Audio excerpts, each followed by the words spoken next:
Yeah. Come on. Mama said there'll be days just like this. Come on.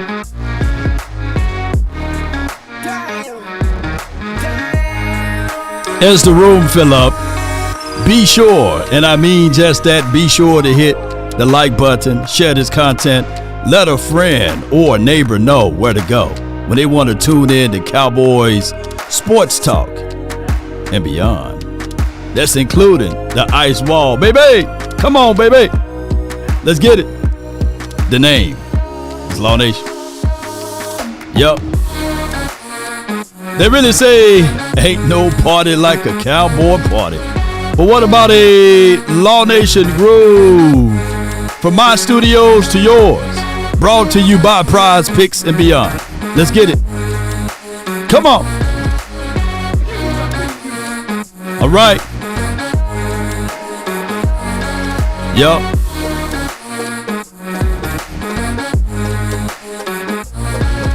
Let's get it.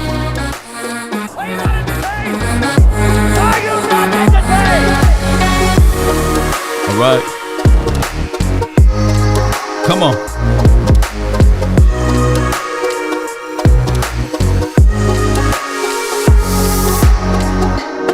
Yeah.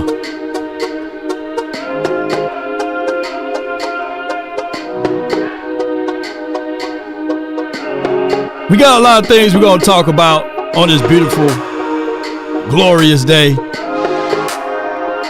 And those lot of things going to be about no more leftovers.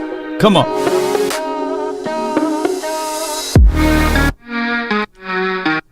Come on.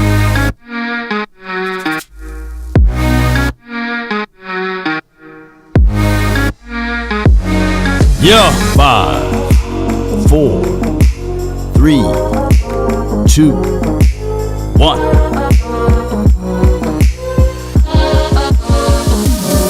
Yup. Come on, baby. One love to all. Appreciate everybody for tuning in. The name is Law Nation. All right. All right, the long intro is necessary. I hope that all of you guys are okay and all is well. My name is Law Nation. If you never heard of Law Nation, just look it up, Google it, and you'll see my face, name, and logo. And we talk Cowboys football and beyond. And of course, if you're still eating leftovers now, come on, man. Look, Boosie, don't come after me, but all I ask. If you still eating leftovers right now, where my guy? Where Lil Boosie at? Where you at? Hey, bro, come on now, dog. Come on, man. Yes, indeed. It's no Cowboy football today, so we can sit back and relax, but there are still things that we must do. There are still things that we must include. There are still things that we must consider as well, ladies and gentlemen, and boys and girls. How do you guys feel? Last week, I asked, before I started the show, are you still Team Mike McCarthy? If you are, put MM in the chat. I need to know if you still rocking and rolling with Mike McCarthy. I just want to know. I just need to know, too, by the way, if you guys are rocking with him. I need to know. I want to know. Ladies and gentlemen, I got to figure that out before we get things started on this beautiful day. And we're going to get into some more conversation about what Denzel Washington said, too, about this beloved team, Cowboy Nation. I just want to see if you guys are all here. And shout out to you, Amanda. Thank you for jumping in. Shout out to y'all that's on the Facebook sides of things. David Wood, I see you. Ross Williams, shout out to you. Michael Moy, appreciate you. So I'm seeing a lot of people saying that they are Team Mike McCarthy. Shout out to you, Brandy. Thank you so much. You already know how it goes. Nobody Come on, baby. Yeah. does it better. What we can tell them, baby? They can come closer than close. Yeah. Original they never will be. Ain't no party like a cowboy party. Salute to you and thank you for your super chat and your support, Brandy. So yeah. So I'm seeing a lot of Mike McCarthy's, and then you can put times, put MMX DQ, Mike McCarthy times Dan Quinn, because I truly believe that this match is made for the Cowboys to go long, right? And I'm thinking that when you start thinking of the Cowboys collectively, you can sit back and say, man, this team, if they can continue to do what they needed to do in these last few games and continue to stack things on top of it, yes, we're going to have the naysayers. Yes, they're going to say, hey, man, y'all played the Walmart All-Stars, man. Yes, y'all didn't play nobody, man, you know. But at the end of the day, hey, y'all already know how it is. They still ain't going to call us. Ain't nobody calling. Ain't nobody calling you. Texting me, paging me, asking me, are you still involved? Come on, baby. Calling me, texting me, paging me, asking me, am I still involved? Are y'all still them boys? You can check on Law over here. Put them still them boys in the chat too. Hey, I'm still them boys. Come on, choir. Come on. Oh, I'm still them boys, them boys, them boys. I'm still them boys. Watch they hit the high note. I'm still, Come on, baby. I'm still them boys. I'm still them boys. Call and check on Law sometimes, man. Because at the end of the day, they say that we only beat bad teams, and they say we can't beat good teams, and I get all of that. But if that was the case in the scenario, well, we should have won week 3 because that was a bad team. So no. And if that was also the case in the scenario, we shouldn't have been in the dogfight or close quarters with the doggone Philadelphia Eagles. They should have blew us out 42-10. So the big hole on this particular team, yes, the 49ers gave us a big butt whooping. We can all say that is natural facts there, Law. That's natural facts. You can't go around it. You can't hide around it. You can't run from it. And I get that. I understand that to the highest of the highest degrees. But at the end of the day, ladies and gentlemen, you learn more. Write this down. You learn more from your failures than your success. You learn more from your failures than your success. Since then, Dak Prescott been on fire, baby. Oh, my goodness, right? Dak Prescott been on fire since that butt whooping. And granted, we haven't been undefeated, but Dak Prescott is playing a whole lot different. Whole lot different since that date. So yes, indeed, we still them boys, baby. We are not finna fold up like a wallet nor a lawn chair. But I promise you guys that we still got things that we have to figure out. We do. And you don't want to peak week 5, right? You didn't want to peak week 8, week 9, or what have you. You would know more about a team after Thanksgiving. And unfortunately, out of the grave, they were all saying that the Giants were better. I heard a segment where Daniel Jones was better than Dak Prescott. You see, people can say those things before it happened, but after it happened, you know, they're like, hey, man, it was just Daniel Jones, man. Hey, man, it was just the Giants, man. Anybody can beat the Giants. Oh, man, week 2. Hey, man, it was the Jets without doggone Roger. You know, Aaron Rodgers. It was them without Aaron Rodgers. But, you know, people are going to continue to move the goalposts, and that's okay. That's just okay, Cowboy Nation. But let's go into the further details of Denzel Washington. You know, one of my favorite actors of all time, and I don't think that he was acting on this particular groove. So he was on a Sirius XM with a guy who got a lot of rings, Tom Brady. And we're going to bring this up right quick. Just bear with me. How do you feel about their chances? I can hear Stephen A. now. They're a little frustrating. They can be a little frustrating. I don't know. I can't. Can you figure them out? They always feel like they're right on the brink, and then it just doesn't quite get them to the top. I love the kid. I love the quarterback. I love him. He's a leader of men. He's a man of God. He's due. Defense wins championships.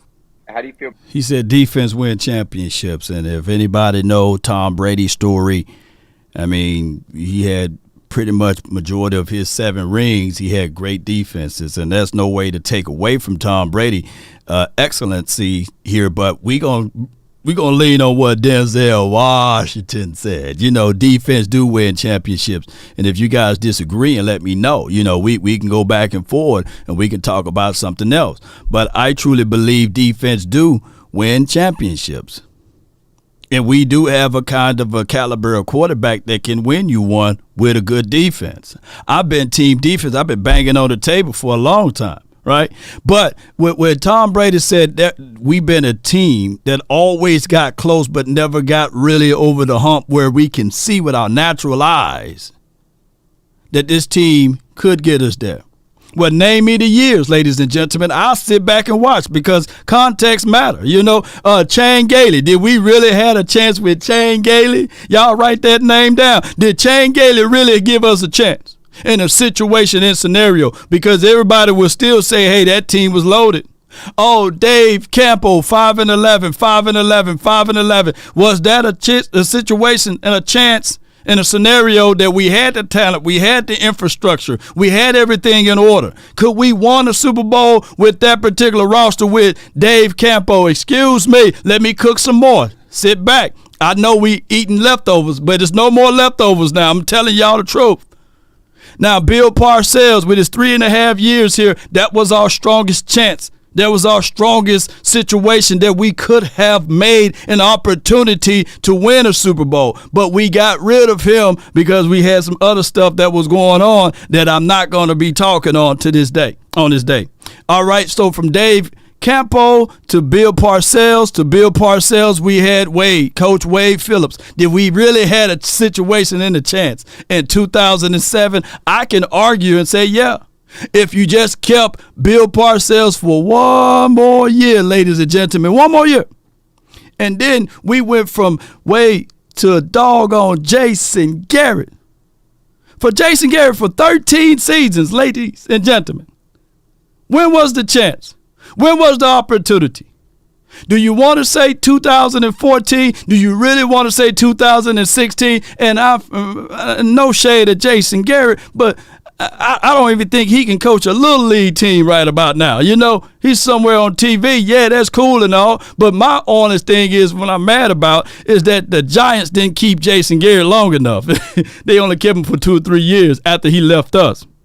Our strongest chance and our strongest situation to lift up that Lombardi trophy is now with Mike McCarthy times Dan Quinn. Granted, since Dan Quinn been here, we've been 12-5, 12-5. We don't know what it feels like going 8-8, 8-8, or what have you with Dan Quinn under the leadership of Mike McCarthy, adding these two things together.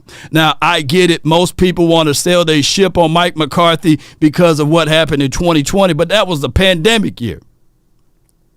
We have a strong chance right now to get us over because of the levels of consistency now with this particular team. I foresee us winning. I foresee us winning more than doggone 9 games this year, more than 10 games this year, more than 11 games this year. I foresee that. Yeah, L.A. Lake, appreciate you for the 247, says Denzel speak facts. Yeah, he do. So we yes, indeed. Rem says we had a better chance with Dan Bailey than Chan Gailey. Yeah. Jason Garrett was just a good coach, in my opinion. Yes, Boswell. And there's nothing to take away from Jason Garrett. Real good guy. Him and his wife, real good people.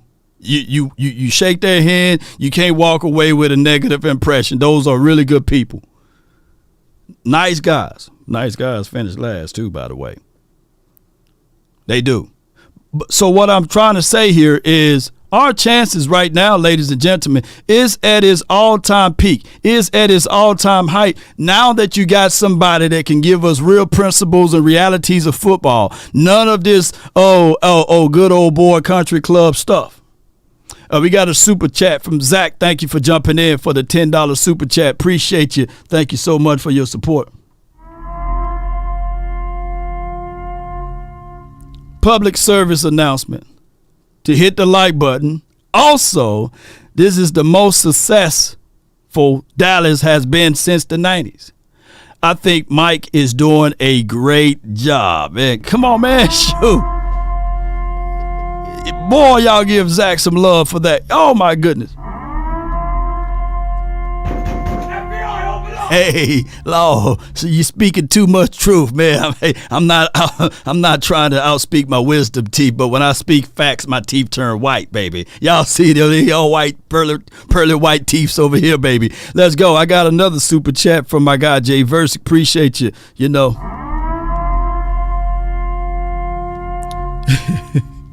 Jay Versick says, Law, are you team Bills today? You know, here's my my thoughts from the Buffalo Bills. Don't allow the Philadelphia Eagles to hang around. And we've seen what they are able to do when you let a team hang around. They capitalize off of it. You can't pull your foot up off the brakes, or no, off the gas pedal, I meant to say, because we've seen that happen with the Kansas City Chiefs. They was up 17-7, something like that before the half, right? The Cowboys were up 17-14 on the Eagles before the half, before third quarter. So the Eagles are a team that played the full 60 minutes, and of course you're gonna have to be there ready to stop those boys. Yeah. Come on, let's go. Willie T, shout out to you, says, come on, Law. Let's keep it real. Jason Garrett was a bad coach. I mean, he was an average coach. He wasn't bad, though. Jason Garrett wasn't a bad coach. He was an average coach. And you can't have an organization, a franchise like the Cowboys with an average coach. Regardless of whether or not you can say, well, Mike McCarthy, what is he?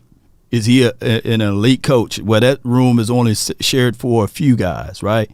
But I truly believe Mike McCarthy, with the relations with Dan Quinn, both of those guys are above average coaches. And now we're seeing those benefits happening over here. I'm with the belief if you pick up Sean Payton or Mike McCarthy during that time frame that we had Jason Garrett and put him or one of those guys here in the silver and blue to coach this team, there would have been at least one Super Bowl appearances. I'm with the belief if we kept Bill Parcells for that length of time that we kept Jason Garrett, there could have been multiple Super Bowl appearances, because when you have things in order, everything else began to flow right. But you guys know, since we are pressed for time, I know you guys are busy on this beautiful day. Hope all is well with you guys. But y'all know when y'all hear this music, you already know what's about to happen. We got to pull up some stuff, baby. Shout out to y'all. Let's get this thing going. Because I want to talk about this topic line and get things going. Bear with me while I find the audio. Appreciate everybody. We also live on the Instagram. Salute to my Instagram squad over there. Shout out to y'all. Be sure to do me a huge favor. Hit the like, share this content, fill this room up. Let's go, baby. The last three teams that they played against, 28th on defense, 31st on defense, 32nd on defense. So good performances, but we don't know anything different. Dan, we're on the precipice of them, but this is the 2 months. Go ahead, RC. No, but this is the conversation. I actually tweeted it yesterday, and then I had to remember something. I tweeted about the Miami Dolphins and the Dallas Cowboys, two of the best teams in all of football, or at least we believe that. Neither of those teams have beaten a good football team. Now, what they do is they play bully ball, right? When you're playing a team that you're better than, when you're playing a team that your roster is more complete than, then you blow them out, right? And that's what gets us excited. That's what makes us feel like these teams can be teams to win a championship. But you also think about the Dallas Cowboys playing down to the Arizona Cardinals early on this year. We feel like they've moved. Oh, Ryan, I was following you all the way to that point. You know, that used to be the storyline for your mind with the Dallas Cowboys for many a moons. The Cowboys play down to the levels of the competition that's in front of them. Now, context do matter, and I got to bring this up. The Dallas Cowboys week 3, hear me out. None of our starters played any form or fashion of preseason. Now, is that the Cowboys coaching fault or the Arizona Cardinals fault? No. Cowboys coaching fault, right?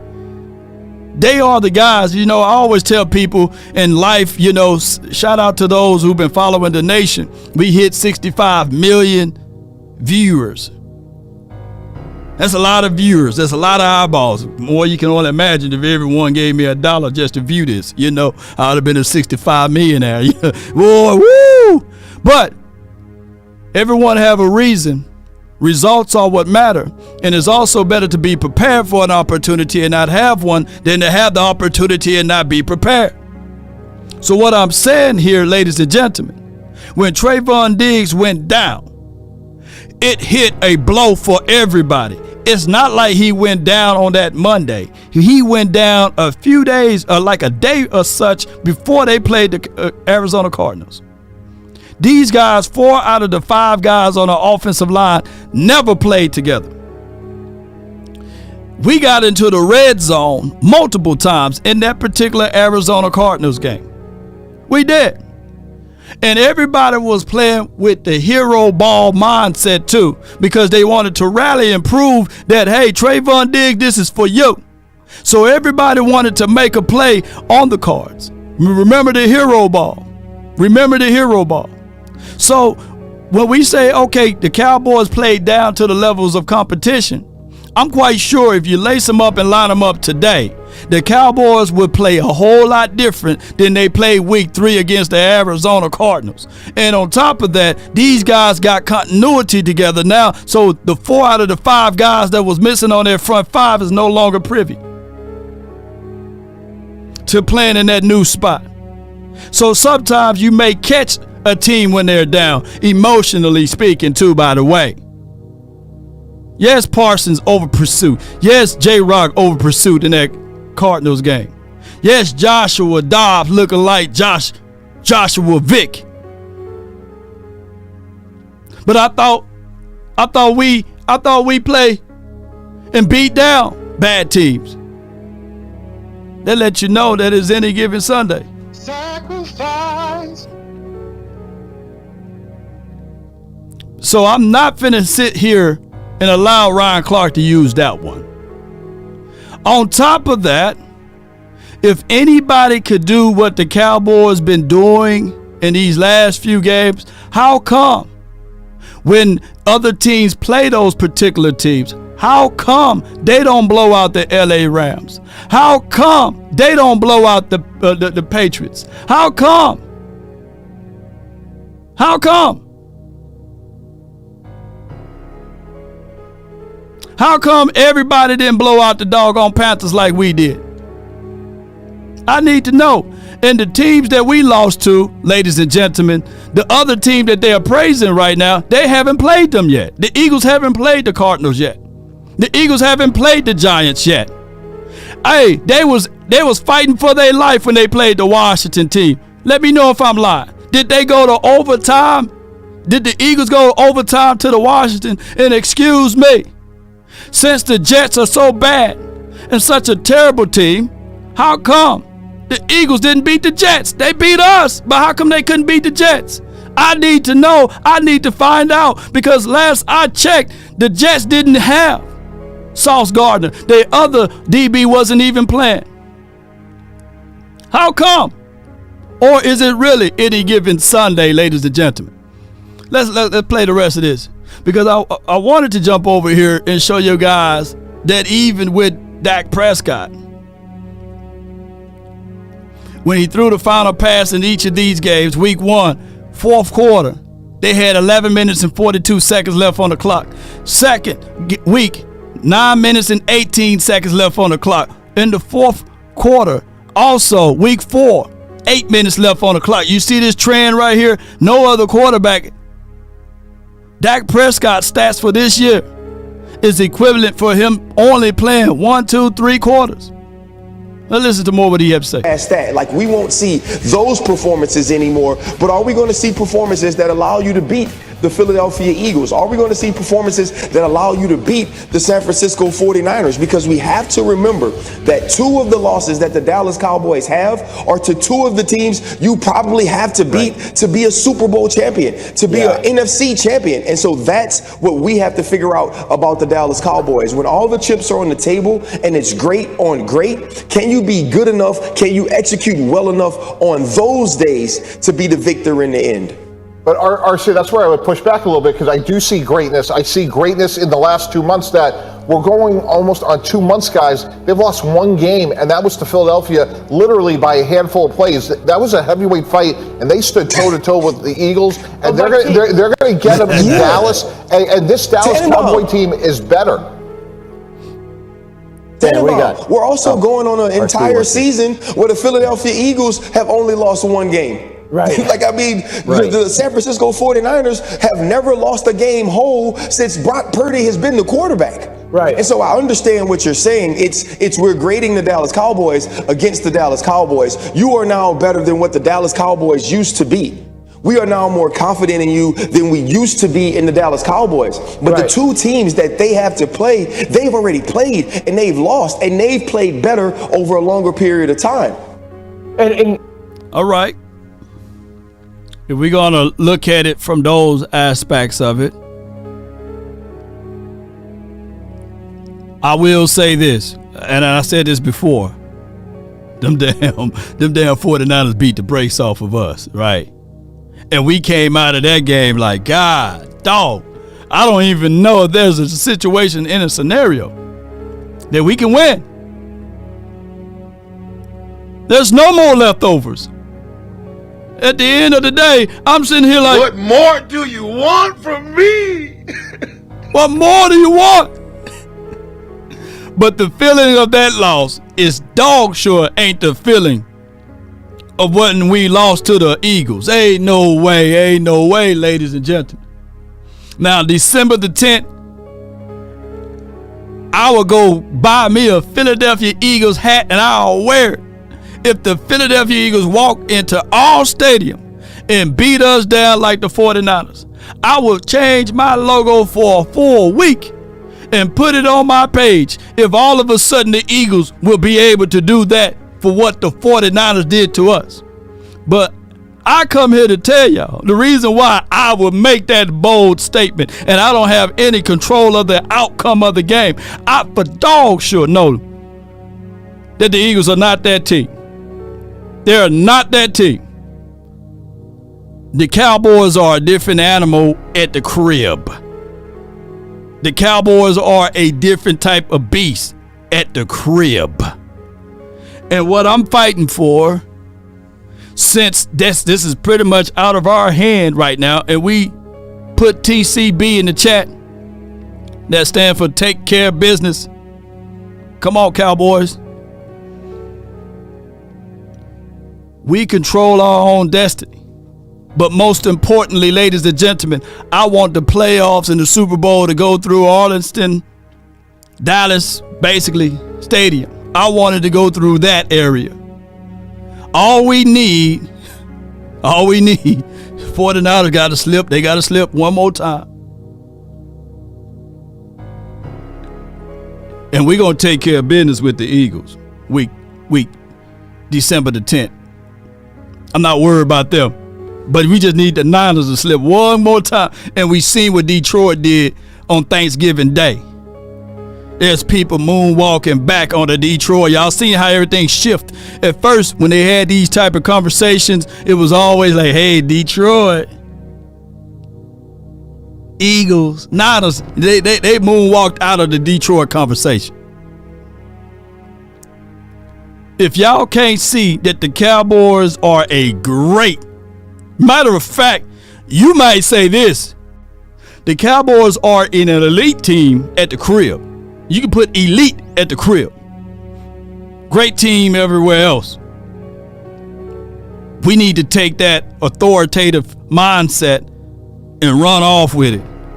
You don't have to leave the state of Texas for these next 2 weeks. We play the Seattle Seahawks Thursday. We need to bring everything, including the kitchen sink. And then we play the Philadelphia Eagles next. TCB. Matter of fact, all of y'all, we should be pledging TCB. Dog, what you pledged, dog? Hey, man, TCB. What year you came out, man? Fall 2023. TCB. Hey, come on, baby. We all need to be pledging TCB and coming out in this fall right there. Take care of business down the stretch. Like, we know San Francisco is a very good football team. We know Philadelphia is a very good football team. We think Dallas is. And I understand the comment of you can only play who's on your schedule. I'm inherently aware of that. But we have to try to look forward to who this football team is. I think the question I have is this, amongst other. So the last 3 games I've talked about, the Giants, the Panthers, and the Commanders, 28th, 31st, and 32nd in defense. Dak has been awesome. Can Dak go do that in January? When he's not playing against the 28th, 31st.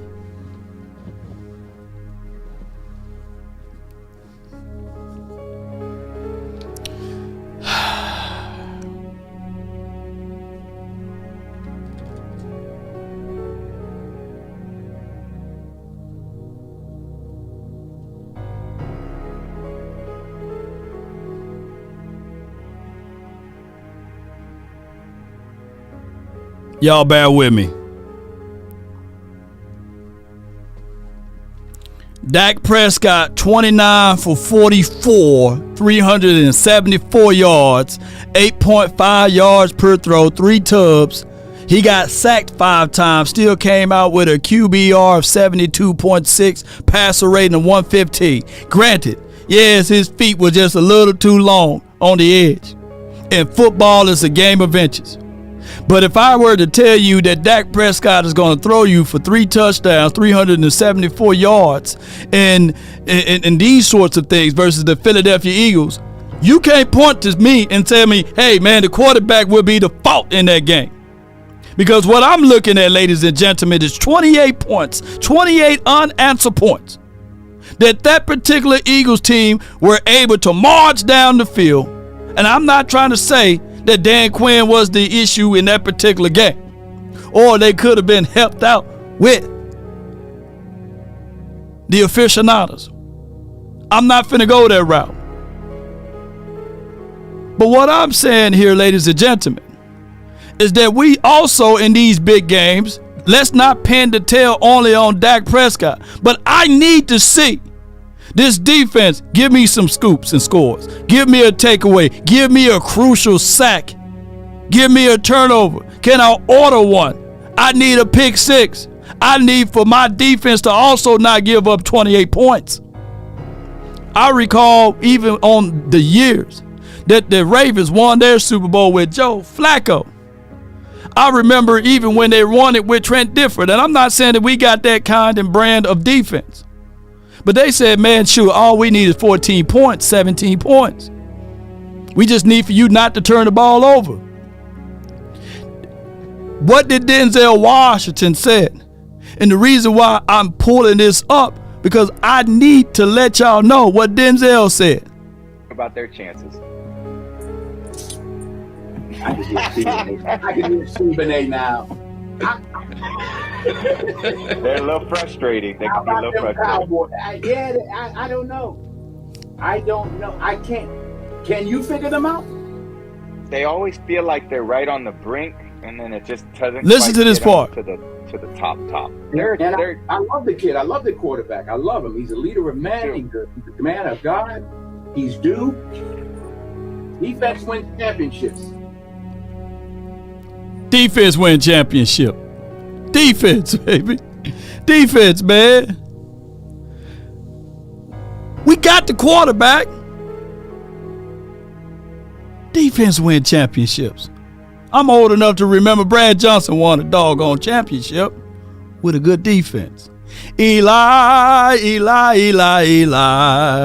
Got 2 of them. Defense, baby.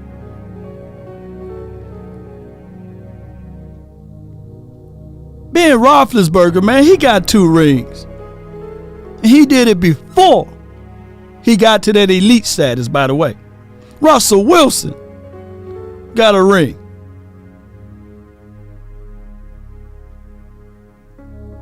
Shall I go on? Shall I give you more and more? What more do you want from me?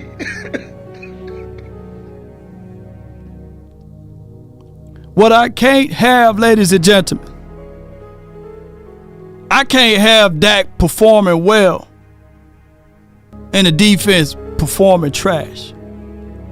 I can't have the defense performing well and Dak Prescott is performing trash. As the dude Bubba Dub would say, trash. You know, maybe I need to start doing videos like that. Trash. You know, maybe ESPN, a 4-letter, 3-letter network have me on there and I flip it on them and I beat them down with my words of giving them some real debate topics. Maybe I need to do more skits. Nah, I'm gonna be me though. But what more do you want from me? For those that goes into one ear out the other, what I'm trying to say here, ladies and gentlemen, boys and girls around the globe, don't put it all on 4. Because that's what people gonna hear. They're gonna say, well, hey man, 4 need to do it all if he's elite. I just seen the Philadelphia Eagles beat Kansas City Chiefs. Do that make 15 trash? No. His defense showed up in moments, but the offense couldn't get things going too. Players playing basketball with the football. MVS, I can't say that man's full name right now, it slipped my mind, had the money right in his hands. All he had to do was caress the ball. And he didn't want to be great. All I ask. He was still in the money. Thief! Come back, thief! It takes a complete team, ladies and gentlemen, is what I'm trying to say. I need for my offense to be on point. I need for my defense to be on point. I need for these two worlds, the two kings that we do have, Mike McCarthy and as well as with Dan Quinn, to come up with a great plan. We need both of those boys to perform. 30 seconds. He's been awesome. I'm not taking anything away from him. Right. But I know Jalen can. Right. But to answer that question, Dan, that's the old axiom. How do you get better this time of the year? It's from within. And when you look at Dallas, Brandon Cooks, I've heard you guys talk about, hey, getting Brandon Cooks more. But also that context, Mike T, is assuming that San Francisco is not getting better from within, or a Philly is not getting better from within. They absolutely are. So while Dallas might be, we have data and we have film that says, I watched San Francisco go up and down the field on Seattle last week, and I watched Philadelphia play a pretty good football game, and when it mattered the most against one of the best defenses in football in the Chiefs last week. I haven't seen that out of Dallas. Right. Hear ye, hear. Who are the 3 teams? Who are the 3 teams that beat the 49ers? I know Brown's one of them. And if I'm not mistaken, I know the Vikings are another team. What was the 3rd team that beat the doggone? Because they lost 3 of them. What was the 3rd team that beat the 49ers? I need to know. Can y'all help a brother out? HBO a brother right now. The Bengals. Okay, the Bengals. Browns, Bengals, Vikings. Shout out to you, Jay Versick. There was a moment before that games, for those 3 games, everybody, mama, uncle, cousin was saying that, hey, Brock Purdy is elite. Brock Purdy is MVP. Now, Brock Purdy look a whole lot different without Trent Williams, without Debo. And the thing that they did after those 3 losses, they looked in the mirror, trade deadline for your mind. What did they improve? Did they go out and get an offensive lineman? Did they go out there and grab a wide receiver? Can somebody help me out? What did they do? What was the strength of the 49ers, even when they played us? I need to know. What did that team do? His flaws showed up, yes. What did they do? Did they better their best part of their particular team? What did that do to the morale, the mindset? What wins championships too, by the way? I need to know. Come on, y'all, in the chat. Come on, y'all, in the chat. What did that team do? Defense. Defense. They went and got a defensive player. They knew Trent was going to come back. They knew Debo just needed to take a break, come back. They're on the back nine of their doggone schedule now. Defense win championships. That's going to be a team down the line. They get the defense together. That will also spell, hey, instead of a longer field, we have a shorter field. Instead of you driving 60 and 70 yards, man, if we can make it 50. At most, if we can make it 40, then that gives us a chance in a situation to be more in control of the game.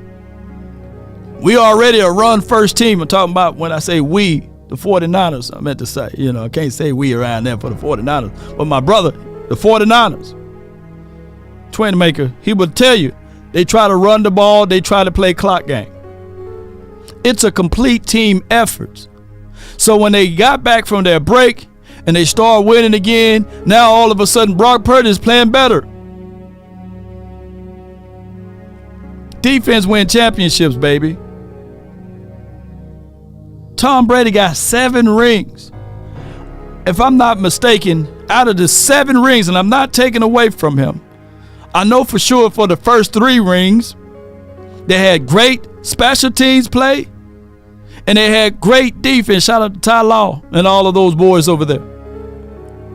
I think it wasn't until this 4th or 5th Super Bowl, I think the Super Bowl against the Atlanta Falcons was the most that he ever threw. As far as passing yardages or what have you. People fail to realize that Tampa Bay Super Bowl, they had some good defense.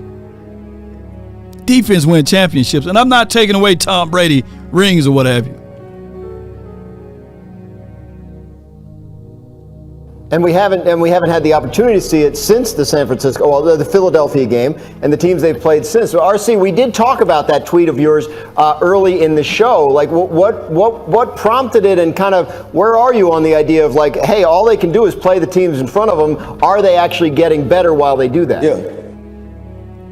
What prompted it was I was sitting in my house and I was feeling really good about the Dallas Cowboys, and I was saying great things, and I was talking to people after Thanksgiving dinner, and maybe I was a little full, maybe it was a sugar high, I don't know what the hell it is. You know, for me, I eat 1 plate of food and 17 plates of dessert. That's the way it works for me on Thanksgiving. And so maybe it was the sugar that just had me all hopped up on Mountain Dew or something. Because Welcome to the brand new Artlist. They got a commercial. Hold on. Let's take a look around. Here you'll find royalty-free music. Can't block the commercial these days. Oh, Dallas is this, Dallas is that. Look at the way they're playing defensively. Watch them rush the passer. Dak Prescott should be an MVP. I'm saying all these things, and then I start to settle down. I was like, but damn, they ain't beat nobody.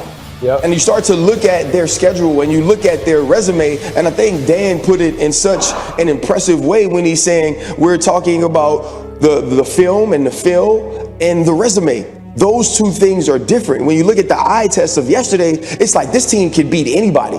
But then when you look at the resume and you said this team hasn't beat anybody. Right. And that's sort of the feeling that I started to get. But there was a promo of the Miami Dolphins. And I was like, man, the Miami Dolphins are probably going to kill the Jets tomorrow. And then I thought about to myself, oh, crap. They ain't played nobody either. Yeah. And so it was just that sort of thought process for me that made me think to myself, I believe these teams are so good. I believe both of those teams are so talented, but they haven't proven anything. What they do is when you're playing against somebody that can't play with you, they make sure they show up on those days and beat those teams convincingly. But what are they going to do with all the chips on the table in January? Yeah, for me. All right. Hear me and hear me out. The Cowboys haven't beaten anyone, right? That's the mindset that most of the 4-ladder to 3-ladder networks are saying. And outside of the 49ers playing their particular schedule, outside of them playing us, who did they beat? Who were their big win was outside of the Cowboys? Who were they? Who were they?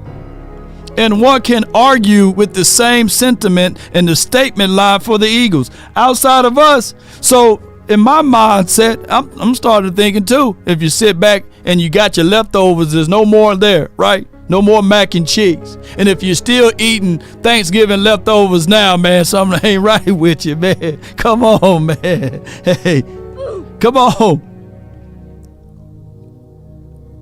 So that's why that's anecdotal information. It's not empirical. The NFL, I blame the NFL.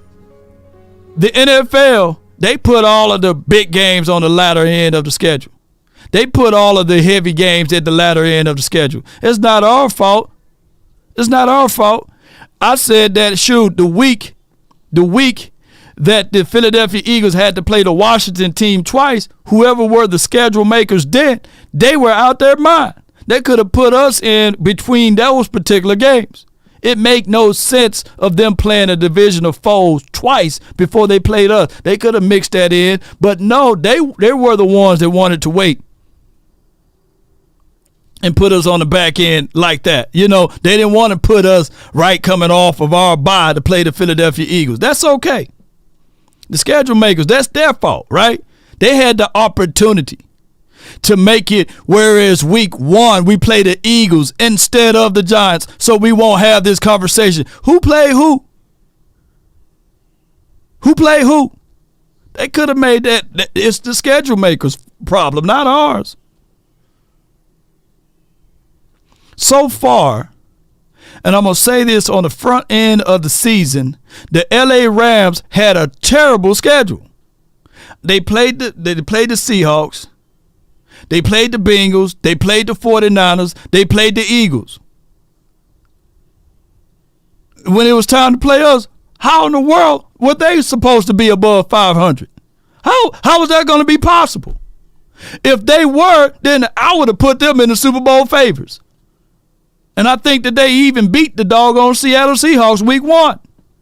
So when it was time to play us, the Rams, when it was time to play us, we just took care of business.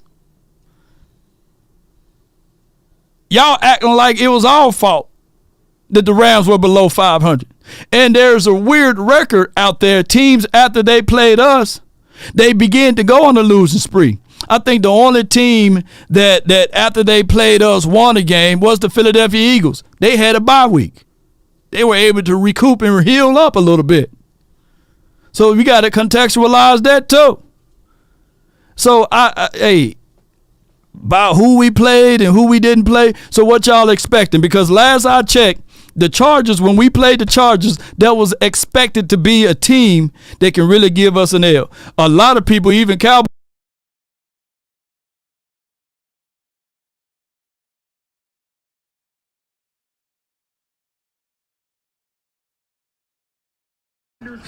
Lord. where you at, dog? Let me crack your cranium and fertilize your brain.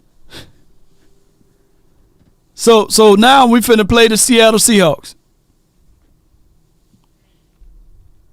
We just need to take care of business and do our thing there. But they're going to continue to move the goalposts when we do take care of business against the Seattle Seahawks. RC, it's even this. Like, if you take the fourth quarter Dallas Cowboys against the Eagles, or the fourth quarter Dallas Cowboys against the Panthers, or fourth quarter Dallas Cowboys against Washington, yeah, I think they could probably beat the San Francisco 49ers. The truth is that game yesterday was 20-10 on 3rd and 1. 2 weeks ago, it was 10. Last night. They look good against the Seahawks. Yeah, that dude out of his mind. All right, so appreciate everybody for tuning in to the nation. Oh, my goodness. Oh, if you take the fourth quarter, man, Dak wasn't even playing in most of those fourth quarter games, too. So, Dan Orlowski, why don't you lean forward just a little bit? Yeah, right there. This going to hurt you just a little bit right here, you know. Oh, that's Dan Orlowski. Shoot. All right.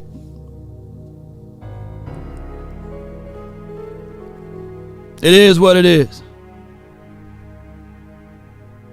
But what I want to do is, since we don't got no football, hey, let me see what the scores are anyway, by the way. Let me see what the scores. Let me see who winning, who losing. Appreciate everybody for tuning in. Falcons beating the Saints. Oops. Bengals beating the Steelers. Okay. All right. Go Bengals. I can't stand the Steelers. All right. Titans beating the Panthers. Buccaneers getting stumped.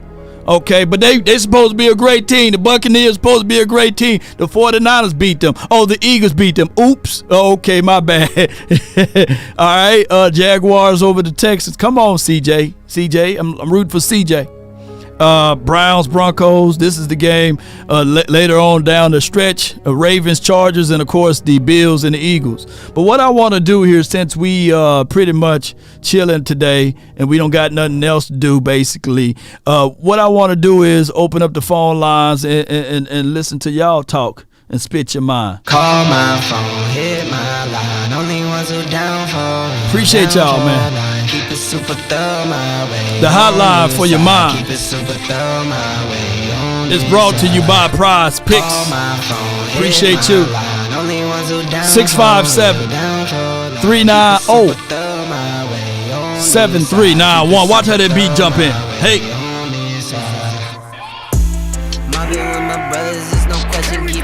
Come on. Appreciate everybody for jumping in.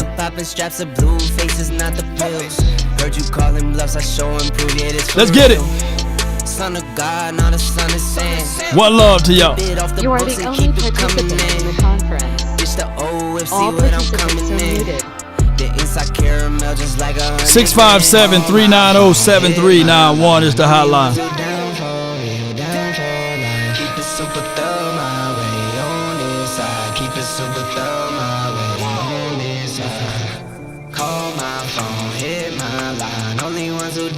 Let's get it.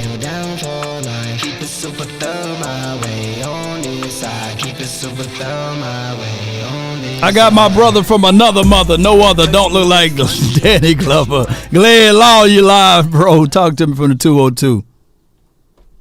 Hey, what's up, Law? How's it going with you? Oh, man, all is well. I can't complain, bro. Can't complain at all. Talk to me, man. Well, a couple things. Number one, I don't get your notifications. I don't know what's happening with YouTube, but I just happened to stumble onto you being on. It's been like that for almost a month. I don't know what's up with that. So, just putting that out there. Yeah, it's been weird, man. It's been weird, but we got to fight through it. Independently, man. There's not a lot of people that get 65 million views, right? And then we got 30 million over there on Facebook. So man, you got rap artists that don't get that many views, but you know what I'm saying?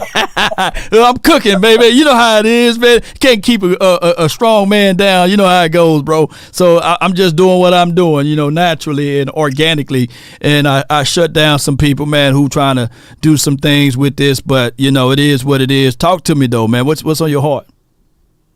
Yeah, no, absolutely. Well, anyway, great show as usual. On McCarthy, real quick. You know what? He's a good coach, and the reason why I say that, what we've been screaming about with this team for so many years, we've been screaming about adjustments. Say what we want about Mike McCarthy. He made adjustments during the season. Initially, he thought he could just kind of let the defense lead the way, dink and dunk, cut down on interceptions, and all will be well. Well, he started to figure out that, that's not going to work. Our defense is really good, right? But we're not completely, shutting people down and stopping them from scoring. So I'm going to have to open this thing up, and he did that. Yep. A couple things that I really noticed. We talk about Dak. We've seen when you just, give him the keys, let him drive the car. He absolutely is racking up yards, and it looks so smooth on offense. But this running game, I love the adjustment with Tony Pollard. I don't know if you've noticed this. I'm seeing a lot more tosses. Yeah.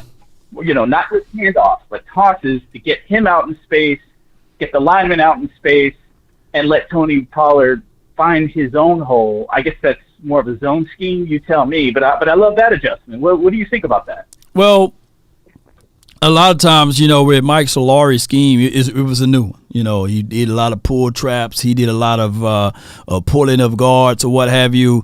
And in the old system, with the previous offensive line coach, we didn't do that many pulls. We didn't do that many zone blocking schemes or what have you as man. So now that we are seeing that these guys are out in space, they are more familiar with the system. We are seeing that tick up. And in the first 4 games, I believe the first 5 or 6 games of the season, we didn't have our running back coach, Jeff Blasco. He wasn't out there. So it was a lot of things that goes unseen that we wasn't capitalizing off of. So now we're seeing the fullness of our running backs getting into the groove of understanding the overall concept. And we're seeing my guy Tony Pollard run with more of authority. We do see Rico when he get his touches, and especially if he's been healthy, he's getting more of a pitch to the outside, a little swing route on the outside, a tunnel screen here and there, even with the running backs, to capitalize off of the defense over aggressive approach. So all of those things are working good for us and being a complete team, maxed in with those adjustments that you just said earlier. Yeah, no, absolutely. And people look at McCarthy. I love what we're doing with the screen game. The screen game is looking better and better as we go. And those are yards that are hidden yardage that are there when you have a pass rush that's actually getting home. Yeah. And I'm really optimistic. Last thing, and then I'm going to get off. Yeah. The way the media covers the Cowboys, correct me if I'm wrong, but the last 3 years, haven't we been 7-3 the last 3 years? I could be wrong about that, but I don't think we're far off from where we usually are after 10 games. Yeah, we've been we sure have been right around this area. Keep going. Yeah, so if that's the case, what the media needs to say is that, this is not an outlier. They've actually been consistent, and we have 3 years worth of evidence to support that. So this idea that they haven't played anybody, well, all right, fine. Let's look at the last 3 years. Have we played anybody in the last 3 years? Okay, we've been 7-3, so therefore we're a good team. The question is, have we made the adjustments to beat the great teams? And you know what? Maybe we're one of 28 other teams that haven't done it, but you know what? We're right there. So I'm saying right now, I think the opportunity is there. Right. I just don't want us to sit around waiting on anybody to give us credit, because we're going to go out and beat Seattle, and I guarantee you they're not going to be any good according to the media either once we beat them. But if they beat us, it's like, see, you can't beat a good team. So forget about the national media. Right. It's like you said, take care of business, and that's all I got. TCB, man, appreciate you. That's a good call from Glenn. Yeah, so, I already know the pre-narratives, and I said this before week 5, and I said this before even we played the Philadelphia Eagles, right? I said that even if we win those 2 games, the narrative would be, hey, it's all good. You beat the 49ers during the regular season, but can you do it in the postseason? Can your quarterback show up in the postseason? Can your quarterback win that game, or this particular team do it in the postseason? So what they did was they kind of jumped in front of it and said, okay, well, the Cowboys are winning now, but these are only against teams that's below 500, right? Because I'm old enough to remember the 8-8 seasons, right? Who remember that? We old enough to remember the years, man, that we didn't go back-to-back to playoffs. Hey, I'm old enough to remember, even with way back in the days, that the backup quarterback is always the prettiest thing here in Dallas. They even did it with Troy. So it's not even that, even with the quarterback that we have now. Put Steve Berline in, man. He better than Troy. Hey, man, put Rodney Pete in. He's a brother. So, hey, man, put him in, so they ain't even a white and black thing. The media love the backup quarterback for the Dallas Cowboys. And even during that time, hey, Troy Aikman, he good and all, but he ain't John Elway. He definitely ain't Jim Kelly. That used to be the storyline. Hey, man, he good, but he ain't Dan Marino. So it's always them comparing us to everything else. It's just the fact that we won 3 of them back in the 90s. And we going to have that same scrutiny, and they going to still hate us regardless. Hey, no matter what. What more do you want from me? That's just what it is, ladies and gentlemen. So at the end of the day, I kind of like this side of the argument, right? Because they know we are a playoff team now. They for dogs should know. And the way we are winning, no other team is doing it this way. At the end of the day, ladies and gentlemen, let the room fill up.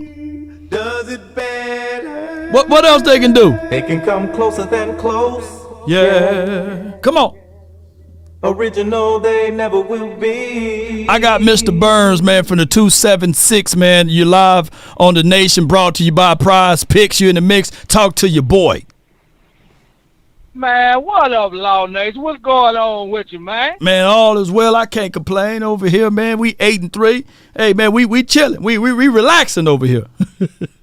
Hey, man, that's what we're supposed to be doing, man. We just need to keep on stacking these victories. Don't even worry about what them jokers talking about. Right. Every game, we need to knock their head in the dirt. And we do that.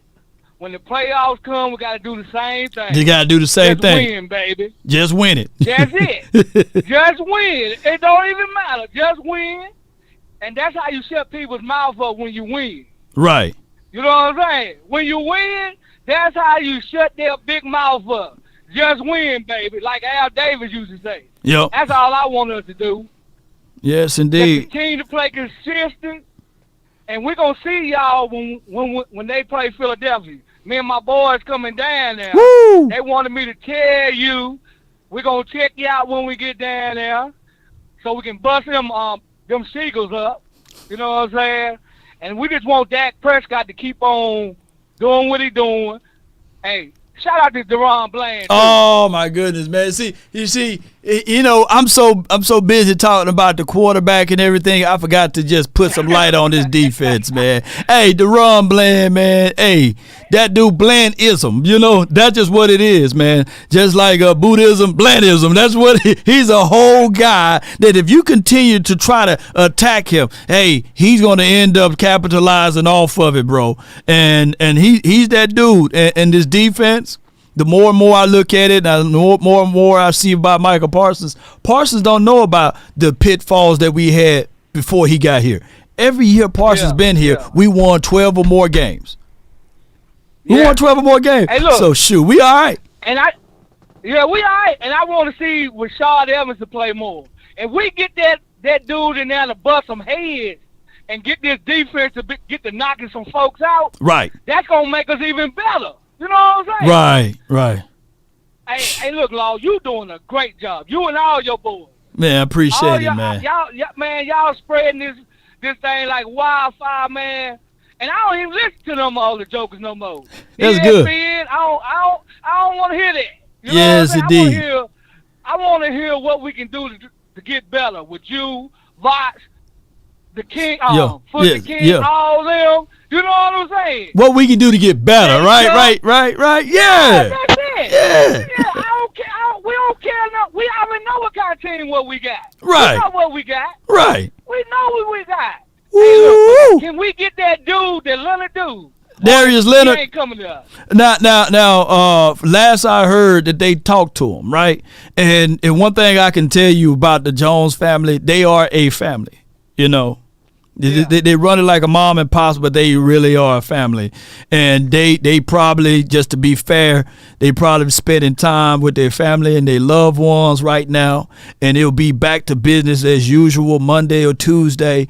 And if he is a perfect fit after my guy, Will McClay, check him out or what have you.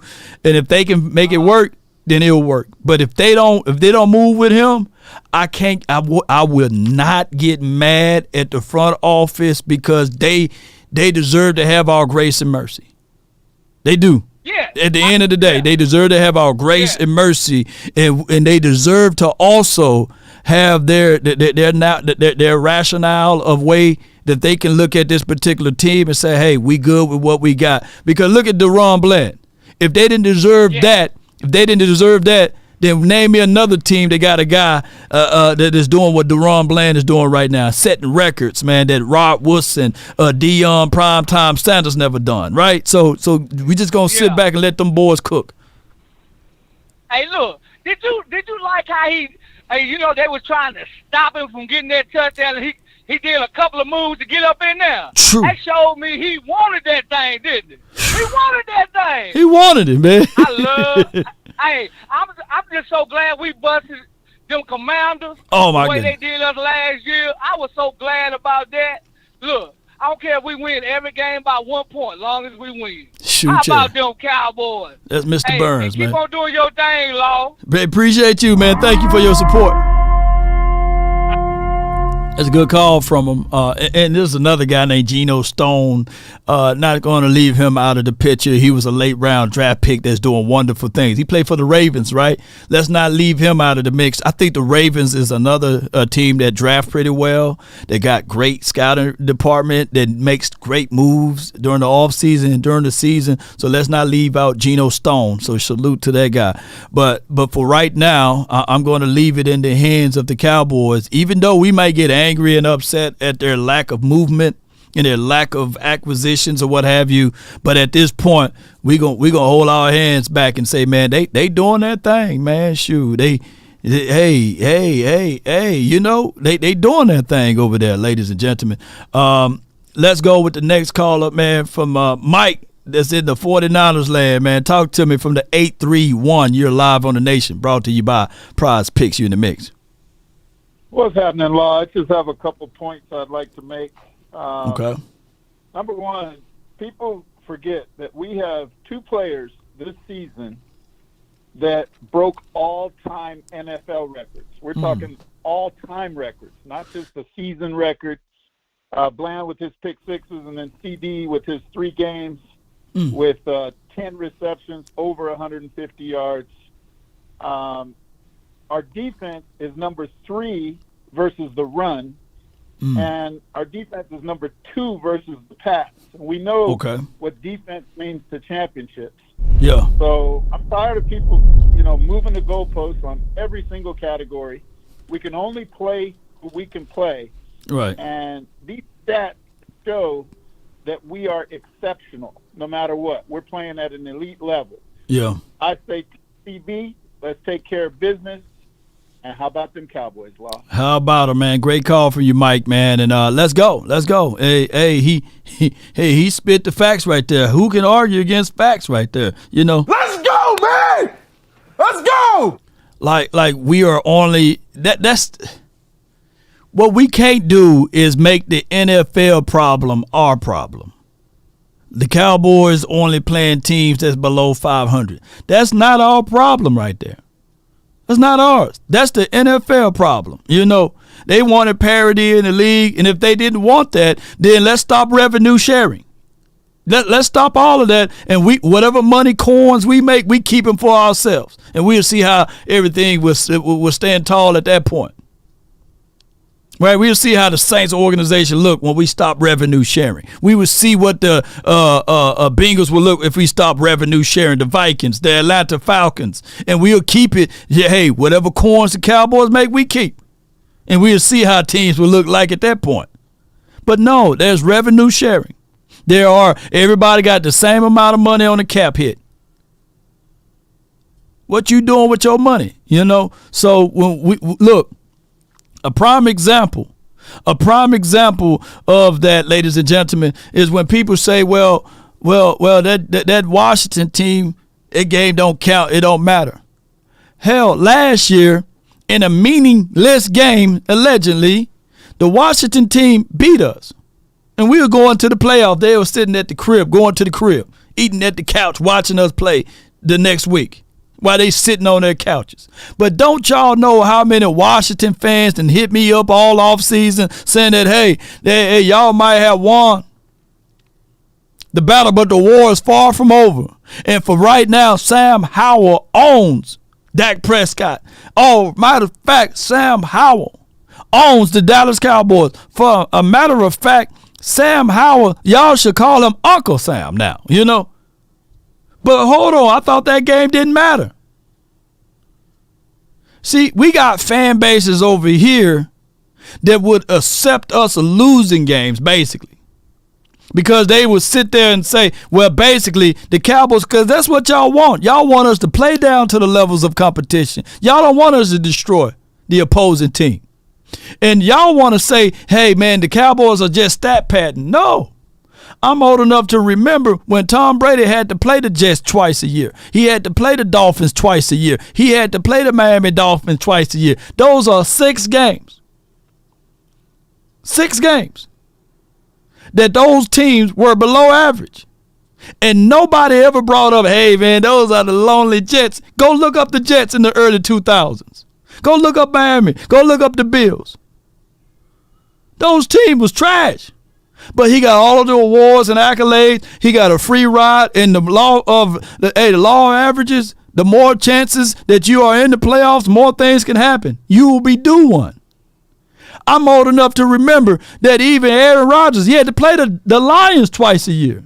Who are the Lions? You see, the NFC East been crowned NFC least, but the NFC East has been a better team in a better conference collectively than what the Green Bay Packers played in twice a year. The Vikings twice a year. The Chicago Bears twice a year. The Lions twice a year. The only people that people know about the Lions was doggone Matthew Stafford. Trash conference over there. Division over there. They wasn't better than the NFC East. Look it up. But people will fall into the 4-ladder, the 3-ladder network and take away and say that the NFC East is trash when there's no other division got everybody with a ring.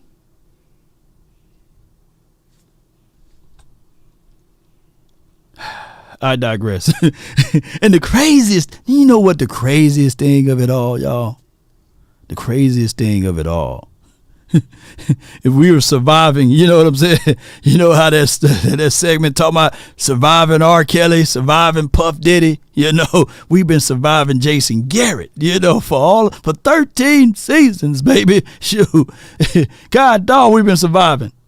I got my guy from the 562. You're live on the Nation, brought to you by Prize Picks. You in the mix. Talk to me. 562. You're live. Once, twice. Okay. You live. Talk to me, man. Sorry about that, Law. Hey, I have a few points. Go ahead. First of all, I want to congratulate you on your show, man. It's awesome, Appreciate bro. it, man. Long time listener. Appreciate it, bro. First time caller. Appreciate it, bro. Appreciate it. Hey, no, I just want to make a few points. When is the league gonna start noticing that Micah Parsons gets held on every goddamn play, man? Every play, man. And I think I have a solution. Mike McCarthy he's just not creating waves. I think he needs to just create waves to kind of get the refs' attention and so he can look at it a little more. But if you look at that game against the Commanders, man, that was crazy, man. What they were doing to him was just crazy. Just being held on every play. It's just, I mean, and then they you know, the 3 and 4 letter networks just start talking about, oh, he disappears. He disappears because he gets held almost on every play. I don't know. What is your stand on that? What do you think needs to happen there, or am I wrong? No, you're right. You know, when you got somebody of that kind of caliber of player, you know, you're going to get those type of things that the uncalls, like the missed calls. I seen a guy who charted the Cowboys versus Eagles game, and he went objective as possible, and he pointed out 40 missed calls, right?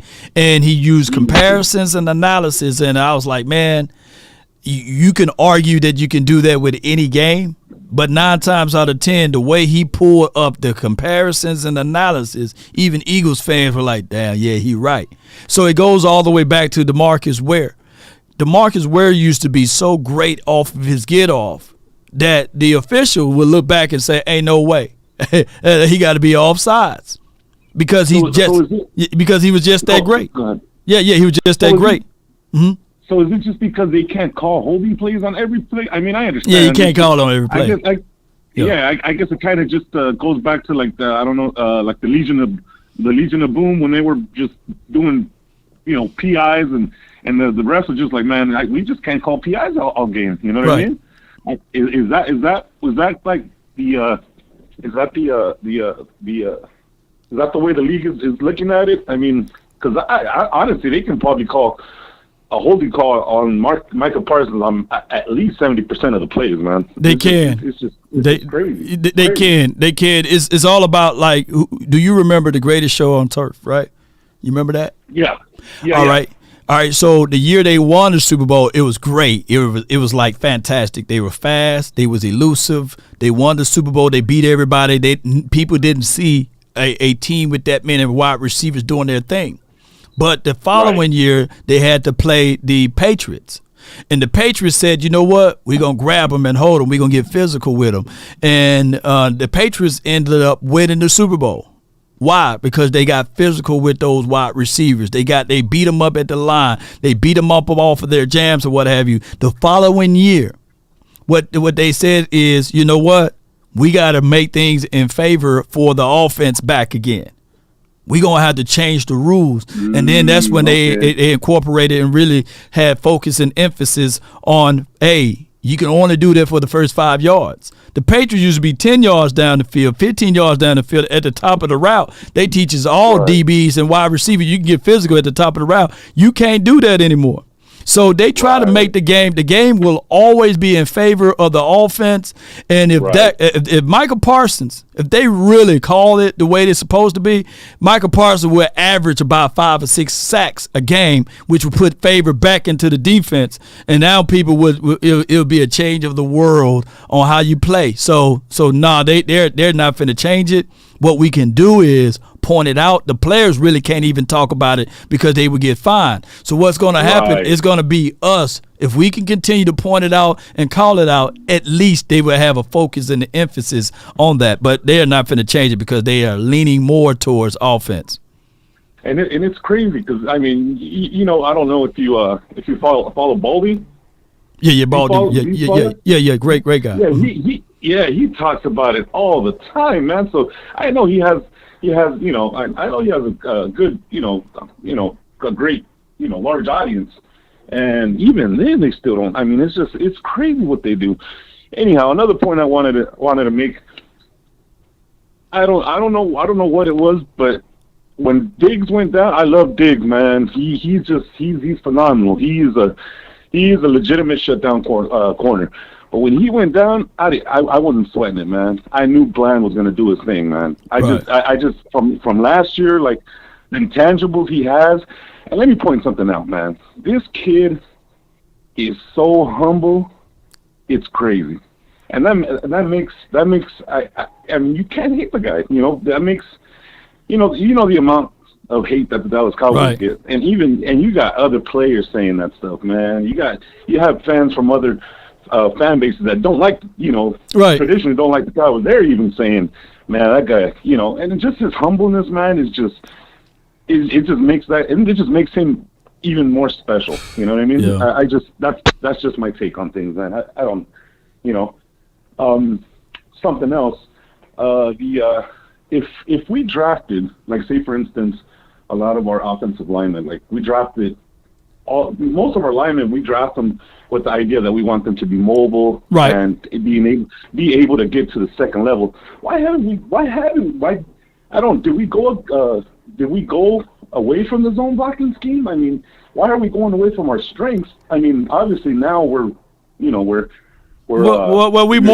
of a zone block scheme, pull trap scheme now. I think Joe Philbin was more of a man block, type of situation, whereas we didn't do as many pulls. You remember that the pass block win rate last year with Joe Philbin was like we at the bottom of the league. Now we no near that, So it took time. Like Big Nate, he broke it down. I think week 6, week 7, he talked about that Mike Solari, his only problem was that he didn't have enough time during the off season. So this is something that we're gonna have to. And man, shout out to Big Nate, man. He need to have him an independent segment like podcast for real, like Big Nate and Duke, and I will sponsor it. I'll put some dollars towards it. Like Big Nate Duke Manyweather, you put the OC and Vacha Lombardi, those 4 guys, they need to have like a 30-minute segment on offensive line talk so they can educate people on the game in general, you know, about how offensive line play, that it's not going to snap like this happening just immediately, right? It's going to be a situation that these boys are going to have to pick up, and they had to build that plane while it's in the air. Hey, right now, what people sleeping on is 77 and 73. I get it. We playing against some scrubs or what have you. They're going to use that. No, but shoot, them boys are playing football now. They're on the same page. They are manhandling defensive ends and defensive tackles, man. They are. They are manhandling. And you already know that once Tyron Smith puts his hands on you, it's over. It's over. You know? It is over. And then you have that road grader right next to him, man. That guy is strong, man. He is bullying one tech, like moving them, like moving them out the way. Who does that? You know. Anyhow, well, I just wanted to just congratulate you, man. I love your show, man. I watch it religiously, and you're awesome, man. You're very truthful in all your analysis, whether they're good or bad. Whether I appreciate everything, man. I love, like I said, as soon as you're on air, I'm all ears, man. No doubt, man. I appreciate you so much, man. One love, man, and thank you. You have a good one, okay? Sir. Yes, indeed. You do the same, sir. You have a good one. Bye-bye. All right, good call from people saying, hey, he sound like Rex Ryan. Appreciate him, though. We got some super chats that I want to get to before we get the next caller on. Get ready. Next caller will be VIP. He's the next caller, so hold tight. Let me read these super chats and pay these bills right quick. Appreciate y'all, man. Thank y'all so much for y'all support. Glenn Caper says, Mike McCarthy, self-scouts, we see him change as needed. Yes, indeed. So, it's always a noble thing to self-scout. David Woods, Tricks, appreciate you. Thank you, man, for your support. David Woods been a member with the nation for 20 months. That's a long time. And I appreciate you for your support. And Tricks for 12 months. That's a long time, for a year. We got Tony Boswell, a gold level for 25 months, man. That's a very, kudos and credence for you, Tony, man. I really appreciate your support. Everything that you guys support the nation on, we in process of building a podcast. I'm going to have to get a whole new mic. I'm going to have to get the same setup, because what I'm realizing that although we got the space now, what I need is to replicate. I need to replicate what I have here to be at the studio. I can't take the studio here and travel it, because whenever you move equipment, I'm just being transparent, this is a business meeting now, whenever you move equipment from one location to another, the audio may get jacked, buttons may be moved here and there, so it won't be the same, right? So when I get back here, I got to do recheck and re-audios. So what I'm trying to do here is I got to replicate what I have here at the new studio, and not just independently for one mic. I'm going to have the round table situation, right? So how many people in the round table? It's more than 2. So we're going to have to get the same mic, the boom arm and everything over there. So it takes remuneration, and all of that stuff ain't free, ladies and gentlemen. But by you guys donating and help growing the nation, we are able to do that from y'all. Y'all want to see me grow? That's the part of the plan. You got to hit those donations, hit the Cash App, PayPal. I don't bag, you know what I'm saying? I'm just asking. Cali Cowboys, the 3 and the 4 letter networks profit off of hating us. Yes, indeed. Look. And that's another segue. Appreciate you, Callie. They profit off of hating us, right? So when I look at ESPN budget, they doing it with $1 billion budget. They doing it with a $1 million budget over there, with $500-600 million budget at Fox. I'm doing it with y'all support budget, right? And I appreciate y'all, boy. Y'all got me going in a good way, though. Big Tank, appreciate you from the 940. Appreciate you. Diggs and Bland will be crazy next year. DC for life. Hey, where my button at? He ain't lying. He ain't lying at all. Appreciate y'all. Thank y'all so much. All right. So look, can y'all? I will say this right now. I'm unstoppable. I'm flat out unstoppable if I had $1 billion budget, if I had $1 million, if I had $500,000 budget, there's not a person on this plane or this world that can stop Law Nation. Look what I'm doing with doggone this budget that I got here. Come on, y'all. Y'all know I ain't lying now. Come on now. Ain't that right, VIP, man? You live. Talk to me, baby. Law is VIP, baby. Look, donate to Law. Law, get my boy Law Cash App popping by the end of the day, Law. Shoot, we can be bigger than these 4-letter, 3-letter, crooked letters. Law, I got a couple of things to address, Law. Dress it up for me, man. Law, first, let me get the monkey in the room out of there. My Slurpees, Brandon, baby. I saw your little rant that you went on when he went to the get something out there. Hey, yo. Look, you know what I'm going to say, Lord? This is all I'm going to say is this guy knows a whole lot about that Rainbow Tribe. He went in, word he fell.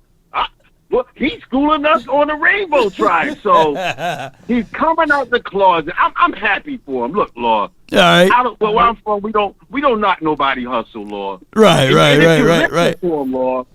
He sound like a Slurpee now. He just got that little Slurpee boy. Hey. Hey, yo.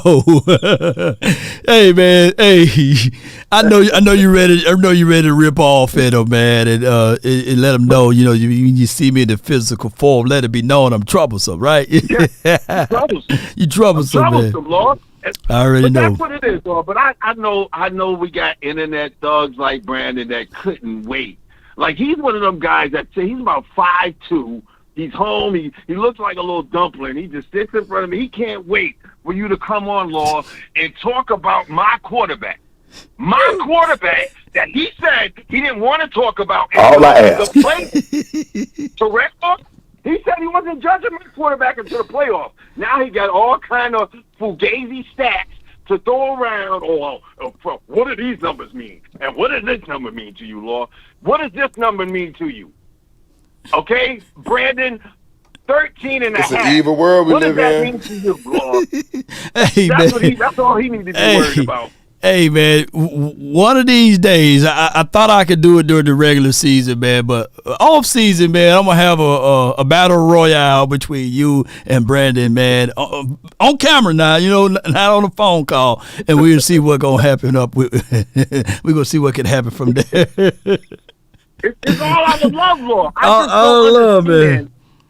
How people for their insecurities right onto my quarterback. If you're a Cowboys fan, why are you waiting for us to fail? That don't sound like a fan to me. Every time he get off, I'm waiting for Dak. What are you waiting for? He waiting on it. He said, Dak, I'm looking out. You know what I'm saying? All right, so what you have for this week, man? Let me see if I can move the conversation over to this week, man, or about this team now, man. What you got, bro? Because I already know you and Brandon, man, and Brandon and you, that y'all gonna fight it out. You know, y'all gonna do y'all thing, bro. Lord, let's be real, Lord. How's your Thanksgiving, man? That'd be like me bullying somebody. How's your Thanksgiving, bro? How's your Thanksgiving, bro? How was it? Anyway, my Thanksgiving was not good because my grandmother's no longer here. I miss my grandmother's punch. I miss my grandmother's sweet potato pie. So I know, like you, Law, it don't hit the same. I know this is your first one out. His first one out, man. You know what I mean? So it's a little different. That smell in the kitchen don't smell it. You know, Cyber croquette and all that stuff. I shouldn't have asked you how your Thanksgiving was, man. So how did you like? Jeez. Yeah, you about to make me cry over here. All right, so let me see. What we gonna do next week, bro? Come on, man. Let's go there. Let's go there. We gonna forget about the Brandons of the world. We gonna forget about the naysayers. We going on to next week. Next week we going out to Seattle. We're gonna smack Seattle coming to us. Excuse me. We're gonna smack Seattle around a little bit. What I need from us, Law, is the same thing that we've been getting. Because they throwing out stats, Law. My quarterback hasn't finished a game in a month, Law. But you want to talk about our stats? He haven't finished the game in a month. Yup. In a month. So if you want to talk about he's past statted, or he's trying to pad his stats and all, no. He is efficient. He is taking care of business. And once our Mike admitted it. Big Mike admitted it. You know what? After San Fran, I'm taking that wheel, because have you ever been in when they take you for the to get your license, you had to take a driver license with somebody. He got a wheel on his side. And now you got 4 wheels, because you got Jerry got a wheel in the back seat, his son got a wheel, so you got 4 damn wheels that can't even drive the truck. Yeah. So they finally said, you know what? Here's the keys. And we taking the wheels out. We're gonna let Dak just control our offense, and look what happened. He take it over, man, and he got one on the way too. So he's been busy on the field and off the field, man. Respectfully. So we're gonna keep it. We're gonna keep it out of love. We're not gonna even talk about these Slurpees anymore. I'm moving on in life. I advise Slurpee, get yourself a therapist, Slurp. Get yourself a therapist. No doubt. Let me hear you say it, man. Let me hear you say it before you roll, man. My quarterback. Let me hear you say it for you. I'll let you roll. That's all I'm gonna say before I go. How about them Cowboys? Brandon, get my quarterback Big D out your mouth. All right, man.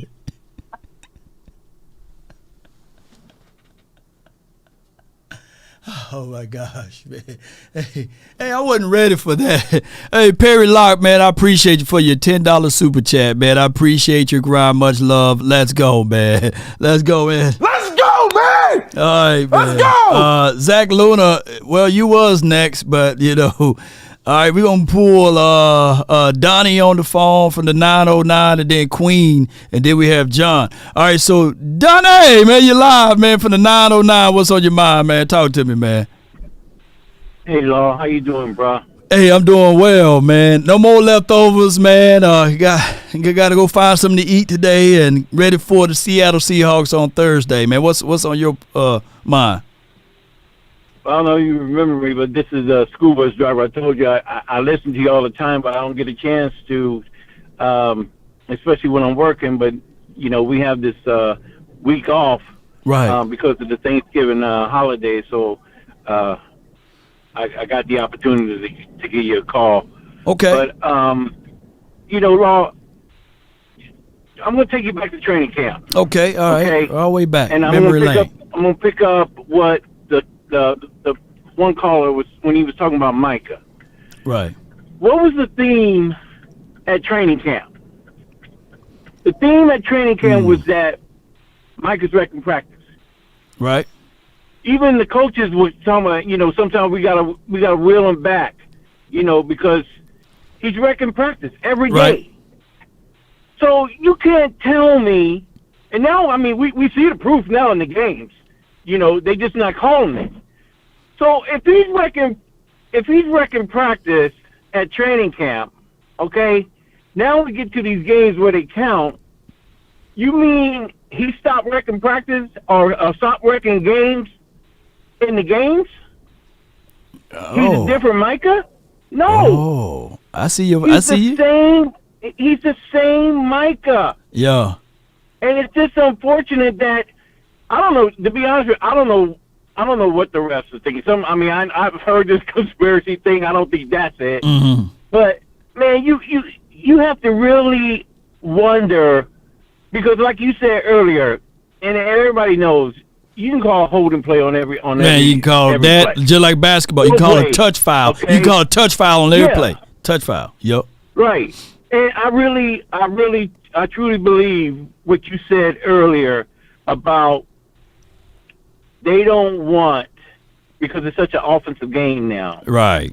They don't want it to turn back to being a defensive game. They don't. And I really believe that I agree with you when you said maybe that's why they're not calling, because, like you said, Micah would average 5 or 6 sacks every game. He would. Look, and maybe I'm going to say this, Donnie.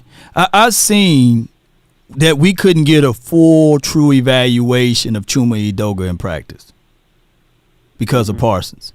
We couldn't get a full, true evaluation of Joshua Ball out there, whether or not he grew or not, because of Micah Parsons.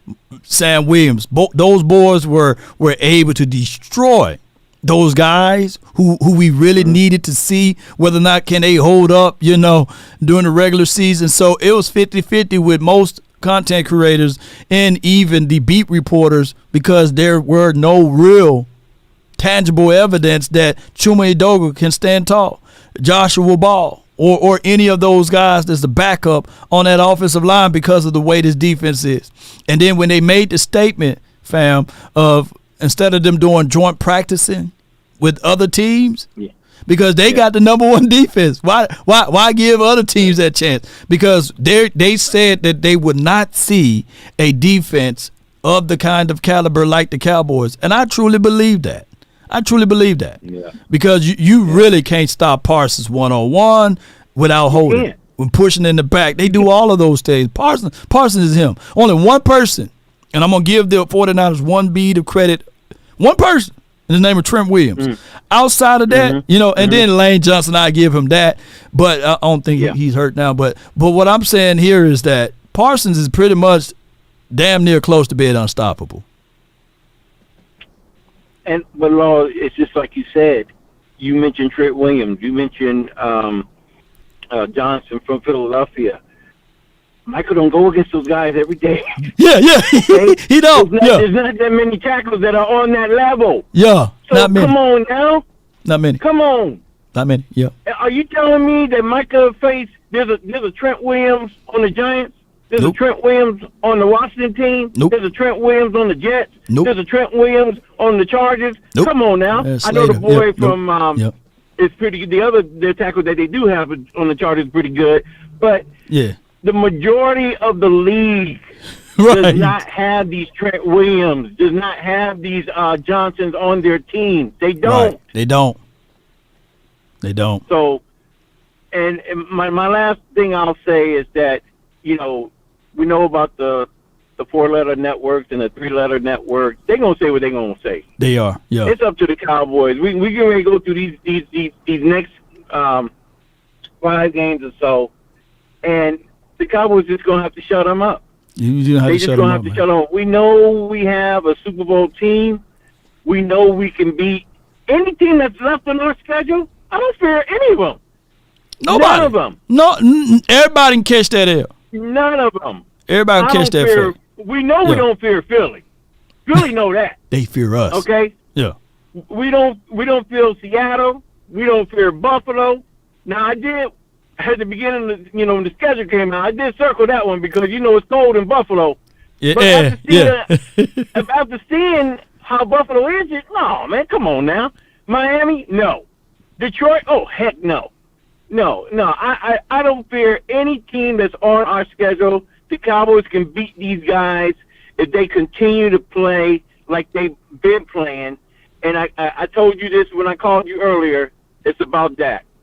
Yeah. Dak is as far as Dak, as long as Dak plays well, the Cowboys are going to go far.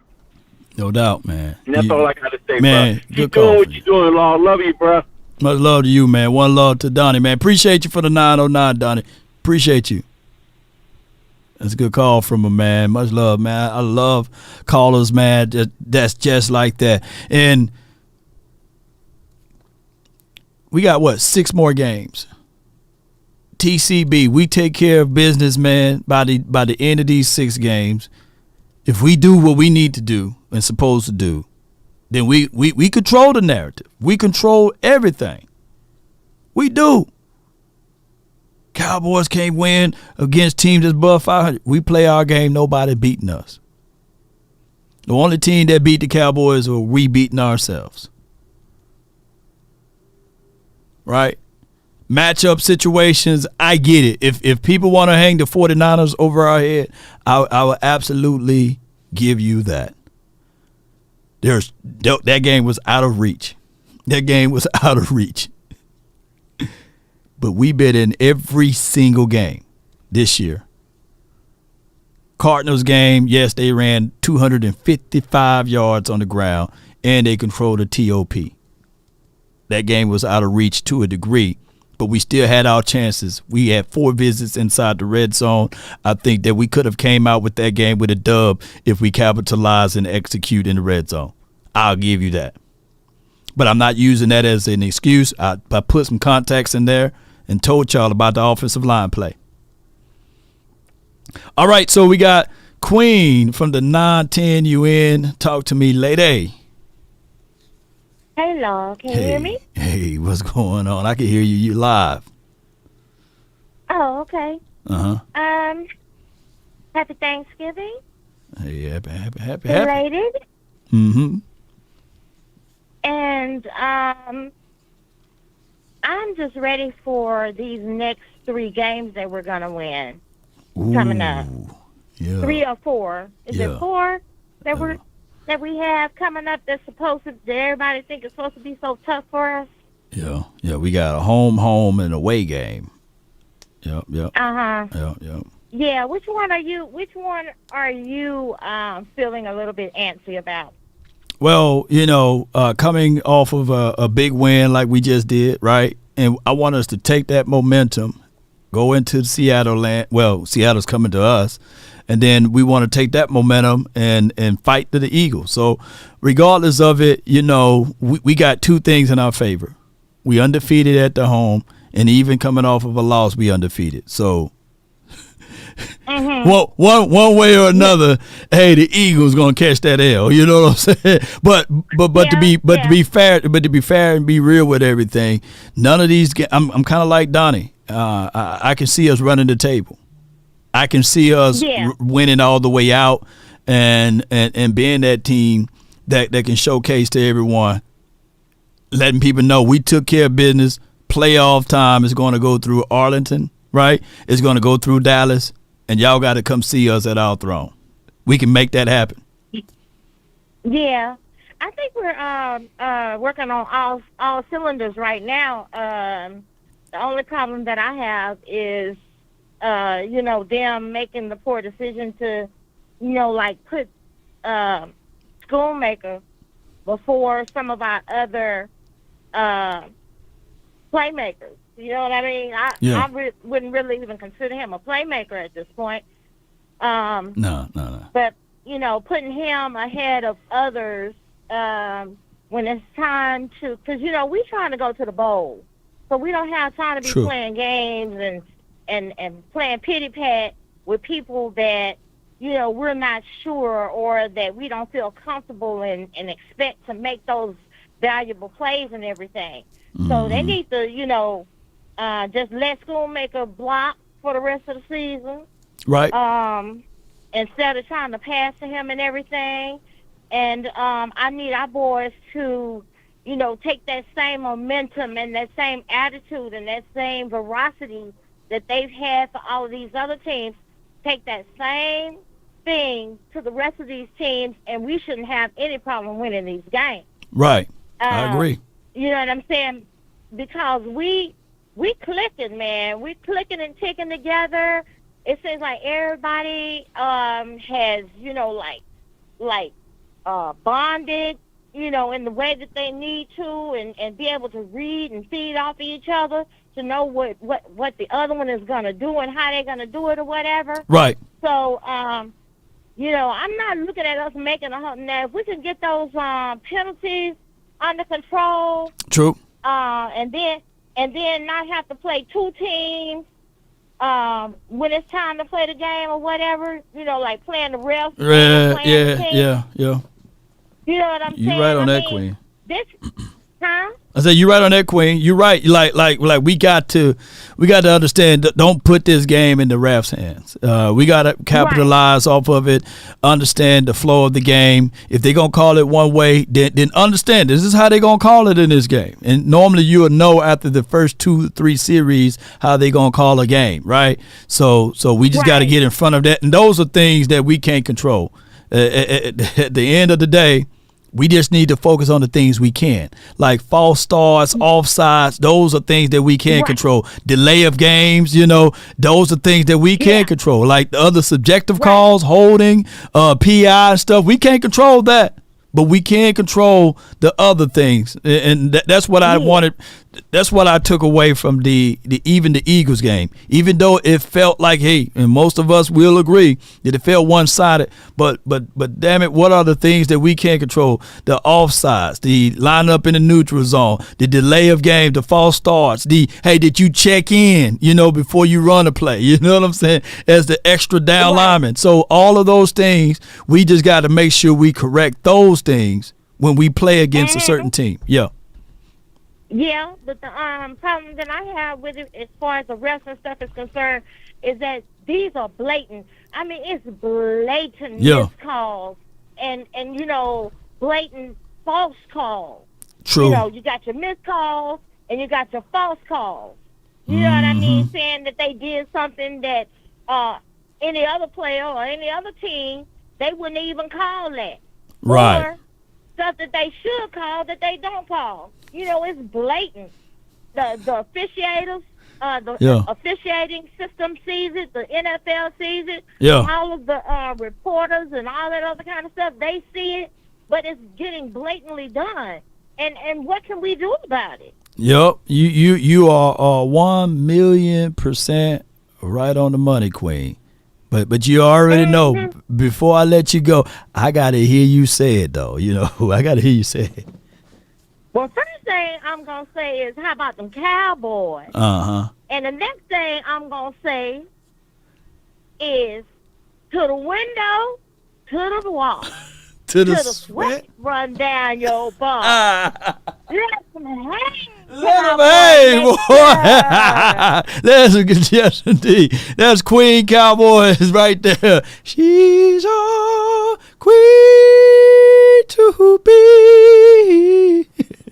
That's Queen. To the window, to the wall, baby. Y'all better watch out for Queen. Somebody in the chat said, man, Queen must went to church today. Nah, she's still Queen. She just reserved for right now. So let's go. Ladies and gentlemen, I got John, man. You're live from the 951 Riverside. Talk to me, man. Talk to me, bro. Hey, long time no hear. Man, show enough, man. Show. Talk to me, man. Man, a couple days ago, I done landed down over there at the Louis Armstrong Airport over here in your soil. Oh, okay. Yeah. Oh, wow. Yeah, crossed over there to Slidell. Uh-huh. Went a little further. Yeah. Yeah, I'm right here down in Diamond Head right now, Diamond Head, Mississippi. Okay, all right. Sure. So what you doing over there, man? What's going on, man? Talk to me, man. I'm trying to see how that gator tastes and that red fish. That red fish. Yeah. And some of that old catfish, man. You know what I'm saying? Boy, you eating good, man. That gator gonna taste like chicken, though. It's gonna taste like a little. It's gonna taste like a little chicken, Yeah, man. Yeah. I'm full as a bull, man. But hey, man, I got a whole agenda. I got a list, man. I got some questions I need to ask you. Okay. Hold on before you go. Let me do this. The conference has been locked. I had to lock it down so nobody else get in. But you in, though. Talk to me, man. Hold it down. Okay. Hey, man. So first thing I want to say is shout out to Brandon, man. That's my guy, man. When I'm not in the chat, he's in the chat holding it down. Uh-huh. You know what I'm saying? Making sure his voice is heard. You know what I'm saying? And I appreciate that, brother, man. Okay. He's catching a lot of strays. He get a lot of strays, man. Hey, he gonna catch the heat now. So I got my first question, man. Here we go. So since Dak Prescott been the quarterback of the Dallas Cowboys, right? How many coaches have been there? How many coaches have been the coach for the Dallas Cowboys since he's been the quarterback? Two head coaches or what have you. You can look at Jason Garrett and then now Mike McCarthy. How many offensive coordinators? This will be his third offensive coordinator, if I'm not mistaken, or fourth. I think a third though, because you had Scott Linehan, right? And then you had Kellen Moore, and now you have Mike McCarthy. So this is his third offensive coordinator. Yeah, third offensive coordinator collectively. How many number one bona fide receivers have been there since he's been the quarterback. All right, so year one, I think that he had one of his better wide receivers. But one can argue that was Dez latter end of his prime, and I'll make it argumentative that I think Dez still had a little bit left more in his tank, but Dez was his primary wide receiver in 2016, 2017. They got rid. That was Dez last year, right, y'all? You know, Dez was still here, but he was on his way out. You know, and then they went with wide receiver by committee in 18, right? We had Allen Hurns, Cole Beasley. We went with that was the year I believe we drafted Michael Gallup, and it was somebody else that we had picked up off the streets, and then we realized we were 3-5, and the Cowboys said, "Damn, we made a big mistake," and they used draft capital to get Amari Cooper. We went 10-6 that season, won a playoff game, and the rest was history there. So what's up? So how many playoff games have you won since you've been there? 2. I'm getting somewhere. 2. I feel you. I feel you where you're going. We won two playoff games. Yeah. 2 playoff games in how many years? 7 years, or going into because this would be the 8 years. 7 years, 2 playoff games. 2 playoff games. Correct. So where I'm getting at right here. This is where I'm bringing you to. Oh, yeah, Big Tay. Somebody said brought up Big Tay. Trayvon Austin. Yeah, Big Tay. Yes, indeed. Shout out to my guy, Big Tay. And let me rebut somebody who says Dez never fell off. But since then, Dez never played back in the National Football League. So technically, one can argue that 2 things can be true. But the fact that 2016-17 was Dez's last years of the playing in the National Football League before injuries and everything else fell in. But go ahead. So what I'm getting at is this right here. At some point in time, you have to update your resume. True. What is the goal? What is the main goal for this year? The main goal for this year, now you got to put goals into categories, right? So the main goal is Super Bowl, right? But before you get to the Super Bowl, of course, you want to get to the playoffs, right? And then you want to be able to perform well in the playoffs, and then you earn your right to be in the Super Bowl. That's how I always looked at it, right? Mm-hmm. Right. So just like, as far as the statement, I know it's a straw man's argument, but it is what it is. Like going into the league, right? Coming into the league, Herb, he always had a better offense, right? He had Keenan Allen. He had a stable piece of offensive running backs and a decent offensive line. His thing is he haven't won a playoff game yet, but he get $250 million. Now that's Justin Herbert. Most people will argue that Justin Herbert is a better thrower, a better selection of draft grade of quarterback than Dak Prescott, but he don't have Super Bowl on his resume nor a playoff win on his resume, right? But keep going though. Keep going with your point right here, John. I want to know what your argument is. So for me, updating your resume would be at least getting to an NFC Championship game. Technically, that's what updating your resume for me looks like. I don't know about any other Cowboy fan, but those are my expectations when you say I'm updating my resume as of Dak Prescott. Right. So the moral of the story is that us Cowboy fans, me and my boy Brandon and many other Cowboy fans, you got Cowboy fans that have that they bite more than what they can chew. Right.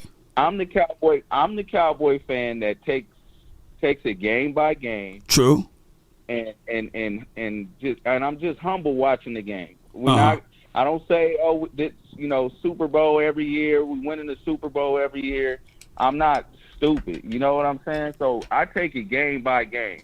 And as of Dak Prescott being here 8 years, and all those questions I asked you in the beginning, how many OCs, how many receivers, how many number 1 receivers, how many winning seasons have you had? Right.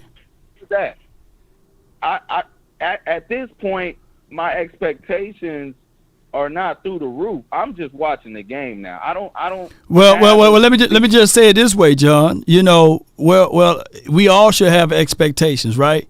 But we have to look at the way how we got there. I would say that I'll use this as an argument that we have a stronger chance now opposed to the first 4 years with a Jason Garrett, with Coach Rob Marinelli as the defensive coordinator, and then switching him out with Chris Richard or what have you, and not giving him the title. So we are closer now as relates to having Mike McCarthy and Dan Quinn, because what we're doing in these last 3 years now are things that we haven't done since 30 years, right?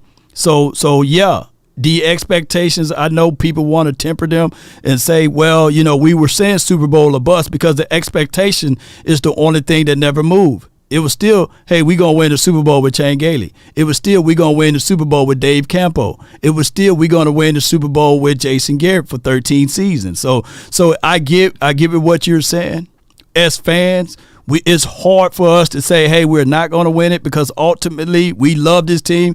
We don't hate this team. We love this team, right? So it's one of those things. But I would say this, the 4-letter, the 3-letter networks, they banked off the fact that we ultimately are not fickle fans, because we sit here and we still support our team. We don't run off from our team. So yes, every year we do have the expectations of winning the Super Bowl. But the problem was Jerry Jones probably didn't have those same expectations, because he didn't put the things in front of us so that we can capitalize and win it. But now we're saying that he at least got a quarterback that can get us there. He got an offensive coordinator. Well, the doggone Mike McCarthy, he at least won a Super Bowl, right? And Dan Quinn been to a Super Bowl, and he also coached in a Super Bowl as being a defensive coordinator in some form or fashion with the Seattle Seahawks.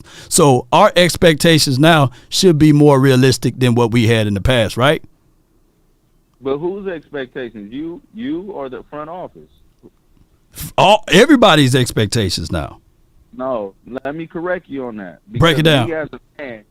Me as a fan, I can't put faith in man, and I'm talking about Dak Prescott to be exact, because he has fallen short too many times.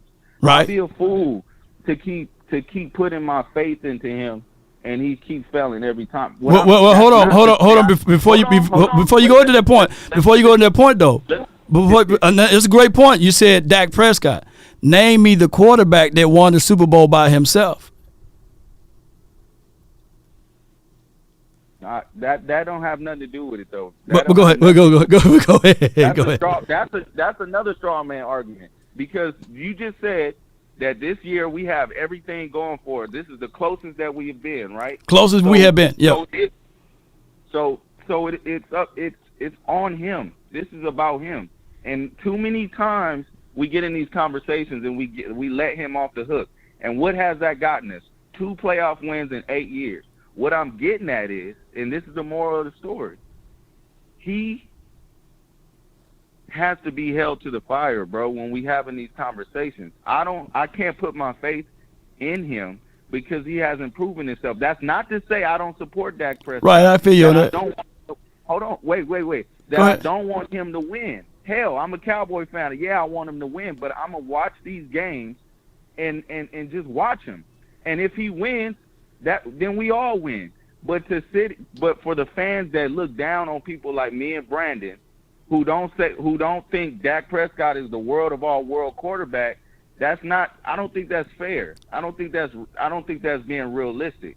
People like VIP that come on here, right, and just go so hard for Dak Prescott because Brandon don't like him, or because Brandon is fatigued as a fan of dealing with somebody as like a Dak Prescott, 8 years, two playoff wins. I give it what you saying. I give it what you're saying, but to have that mindset is equivalent to say that if Jason Garrett was the coach for the Patriots and they had Tom Brady, they would have still won at least 6 Super Bowls. Do you truly believe that? Do you think that coaching don't matter to that degree, or coaching do matter to that degree? Even though Bill Belichick haven't won a Super Bowl without Tom Brady, but do you absolutely agree that with those type of thinking that Jason Garrett would have or should have been able to win a Super Bowl with even the team that we had in 2016, 2017, 18, and 19? And no, I agree with you. Most of the things that you put down, I'm picking up because it's real. Those things are true. Right. But at some point, let's say, and God forbid, we don't win the Super Bowl this year or make it to the NFC Championship. Right. At some point in time, these things start not to matter anymore. Well, due to how many years this man has been here, how many seasons this man have failed us, it starts to get like you start chasing your tail after a while. Well, now this is what I want to say though, John. I don't want the 4-letter, the 3-letter networks to poison your thoughts with that, because what they will say here is it's Super Bowl or bust. Even look, let's be real. A conference championship game, Dak getting there and still losing, you would still be mad. You would still be angry, because at some point in time, it's going to be still, it's DPF. It's Dak Prescott's fault. If we played a little bit better, then we should be in the Super Bowl. You would still it would still be the result. You see, and this is the other argument. This is the other argument. This is the other argument, though. This is the other argument. Because a third of the Eagle fans, or most Eagles fans, will say, and they will feel that by them being 1-3 in the Super Bowl, that's a better accomplishment than what the Cowboys did in their lifespan, because they had at least seen their team go to the Super Bowl, right? So the whole argument, even with Philadelphia Eagles fans, is that they would say at least they made it to the Super Bowl last year, and the Cowboys haven't done anything since 2000, since 96 or what have you. So that's why they keep bringing up since 2000, their organization and franchise is better than ours, which we can all argue the same and say, well, yeah, y'all did all of that, but y'all haven't done anything with that. I'm sitting here firm with you and saying that even if we get to the conference championship game, I don't want that. It's Super Bowl or bust, yes. But at the end of the day, I don't want us to go straight to the Super Bowl to ultimately lose, because the same drought that we have is the same drought that San Fran have, right? And they're still backing their team. They're still supporting their team. But trust and believe. You don't want to be that guy to lose in the Super Bowl, because I see my brother twice laid out like Family Guy. Nah, but I'm gonna say this, that I'm gonna say this right here, because I think we kind of losing ourselves in the conversation. Law, you still there? Yeah, I'm still here. I'm listening to you. John, you all right? One more point, and I'll let Brandy on, man. One more point. Go ahead. Okay, so this is what I'm trying to get at, man. Nobody's hating on Dak. Nobody wants this man to die or anything like that. True. And I think a lot of the time, some of the fans on here be feeling that way, and I don't know why. I don't know why these people are so toxic when it comes to this man. Just like VIP, you see how he went so far because Brandon don't like Dak, or because Brandon has his own opinion. That's the biggest issue that I have with the other Cowboys fans. It's like, damn, bro, we can't have our own opinion because we feel some type of way about this man and what he has yet to accomplish. If this man get to the NFC Conference Championship, that's updating his resume. That's showing improvement. 2 playoff games in 8 years ain't showing nobody nothing. That's not showing us nothing. And you keep giving us these truths. The truth, yeah, because it's gonna be hard to do that with a Jason Garrett as the head coach, and it's proven. Like when Jason Garrett went to the Giants, he didn't do anything. When Jason Garrett went to the Giants, they averaged 17 points a game. They didn't even make it to the playoff period, and they supposed to have a better quarterback and a better offensive line when he went there. When is it going to be on him though? When is it ever going to be just, hey man, you know what? It's him. Well, when Dak Prescott, because we got to look at it from this moment, John. When Dak Prescott with Mike McCarthy, a better coach, when he finished the season healthy, they had at least made it to the playoffs. I get it. We can take 2020 out because he couldn't finish that year. He broke his leg in half, right? So in 2021 and 2022, we've been back-to-back playoffs. That haven't happened since 2006 and 7, right? So the Cowboys on an upward pattern, and now we finna go back-to-back playoff times, and that haven't happened since the 90s. So we were finna go back to the playoff once again, and Dak Prescott is playing at his all-time height. So what the 4-ladder, the 3-ladder network like to do is just like the whole argument with even with our running backs or wide receivers. We never can have good things because what they try to do is tear it down now, saying, okay, this should be the end of the year for Mike McCarthy. If Mike McCarthy don't do X, Y, and Z, they should fire him. They should bring in someone else. Bull sugar. We kept Jason Garrett for 13 years, right? I'm saying that, like, we got something that's building right here.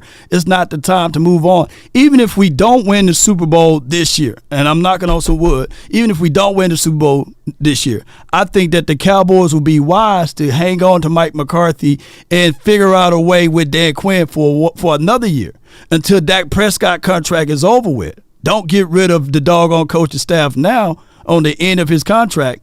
Let's just see how this thing all play out. That's my thoughts on it, John.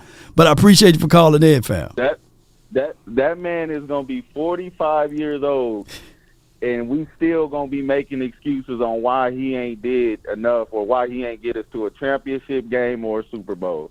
This is the last thing I gotta say for all you Cowboy fans. 45. That be hating on Ken Brandon.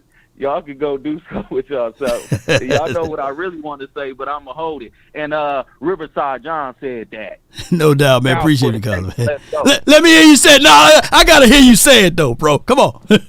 Man, Cowboy Nation, let's go. We going to the bowl. If Let's Dak go. Prescott don't mess it up. Don't mess it up, man. Come on, man. John said that. Hey, so here's my whole thought with everything as he depart. I get it. I understand it. But there's no way Peyton Manning is going to win the Super Bowl with Jim Mora, right? He just wasn't a good coach for him. And he went and got a better coach out of Tony Dungy, and it still took him about 7 to 8 years to win it then. And he's one of the greatest quarterbacks we've seen with our natural eyes. Peyton Manning from day one had Reggie Wayne. He had my guy, what's his name? Marvin Harrison. He had Marshall Faulk day one. And then from Marshall Faulk, he went to Edgerrin James. He had Dallas Clark on that team. He had an offensive line that's just pretty much unstoppable. Don't let me go down that offensive line.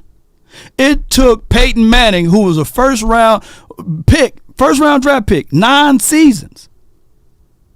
And I know people going to talk about their defense or what have you, but collectively, it's still, and Tony Dungy is the defensive guy, by the way. So it took that brother 9 seasons. It took Drew Brees 8 or 9 seasons, right? So what y'all want Dak Prescott to do is be a better Peyton Manning. Y'all want him to be a better Drew Brees. Y'all want him to be a better than those dudes, right? And even if I compare the numbers side by side, Dak Prescott numbers smoke all of those guys' numbers, right? But then y'all gonna throw in, hey, it's a different era situation, right? So damn if you do, damn if you don't.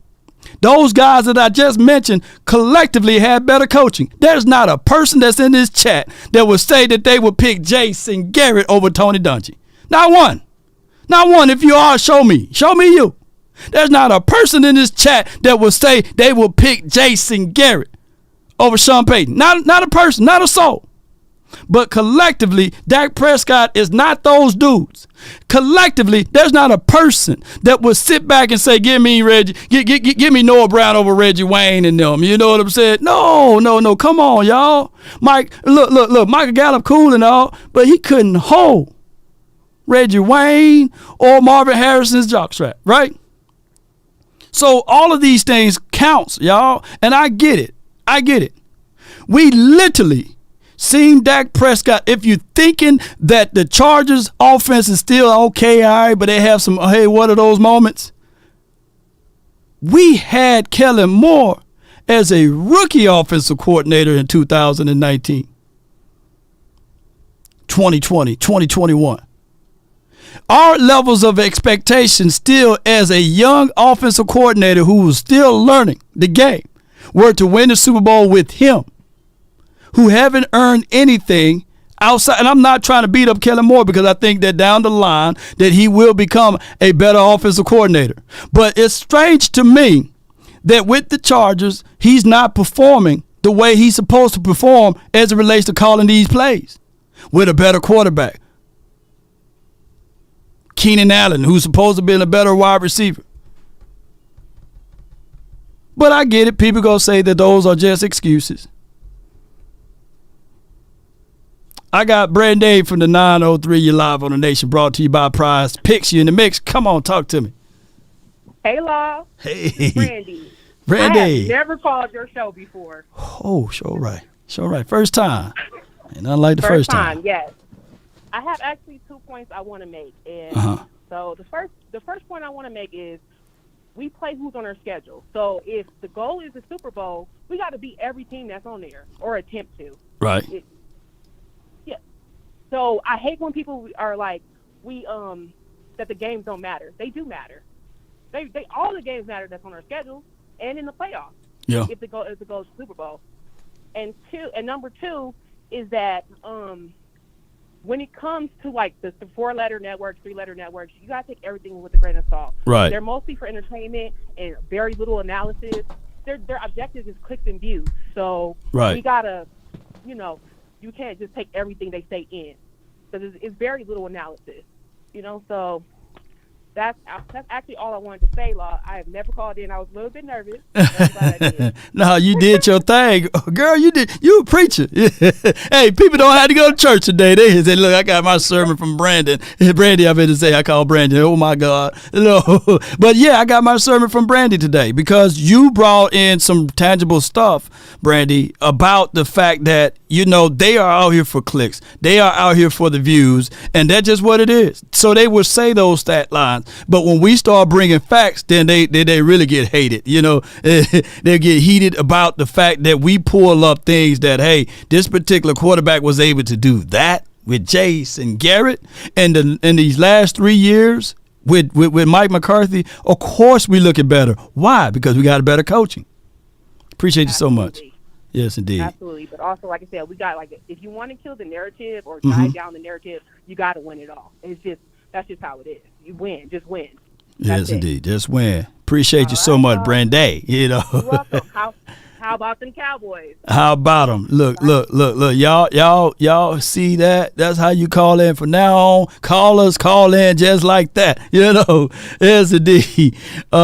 Ken says Romo choked twice. Now here's my thing. I'm gonna defend my guy Romo. I'm on record.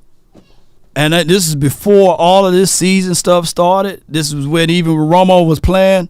I'm on record, ladies and gentlemen. My camera don't want to focus in on my camera. Hold on. Focus in on my camera. There we go. All right, so I'm on record saying that, you give Tony Mike McCarthy, he would have at least been to the Super Bowl. You give Tony to my Romo. You give him, let's say, here, Sean Payton. When they were going through their thing, they would have been at least Super Bowl visiting, right? So coaching do matter. It means a lot, y'all. And I get it. Everybody want to discount the fact that, the Cowboys were very talented. One year we had 13 Pro Bowlers. Couldn't win a playoff game, but 13 Pro Bowlers. But if you know how to elevate those boys and get those guys going in the right direction, there's playoff wins in there, right?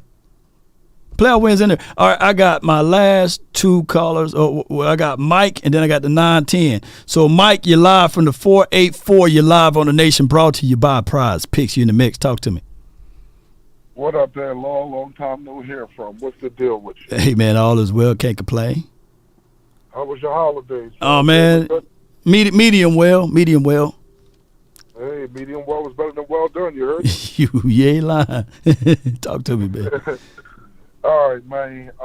So a few people touched on a few things. Brandy, number one, she kind of beat me to it. I live in Chester, Pennsylvania. I live like right across the street from the chicken coop. You know what I'm saying? Mm-hmm. And I keep hearing, y'all ain't played nobody. I just had to remind people on Facebook, y'all do realize the Pigeons and the Cowboys literally have the same schedule. Yeah, you're right. So if y'all barely beating teams that we're blowing out, did we not play anybody? Talk to him. Talk to him, man. Talk to him, Mike. The Jets got punched on 30-10 going in the was it in Jerry's World? Yeah, that one was in Jerry's World. They got punched on 30-10, but they beat the Eagles. The Washington Commanders. I mean, yeah, we just saw them. I mean, it was a great Thanksgiving feast right there, 45-10. But they took you out of overtime twice.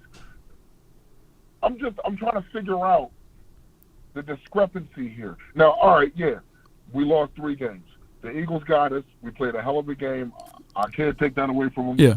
They got that win. They won. They won. You know, I ain't gonna say fair and swear, but they won. They earned it, but we're not here for that. Right. You know what I'm saying?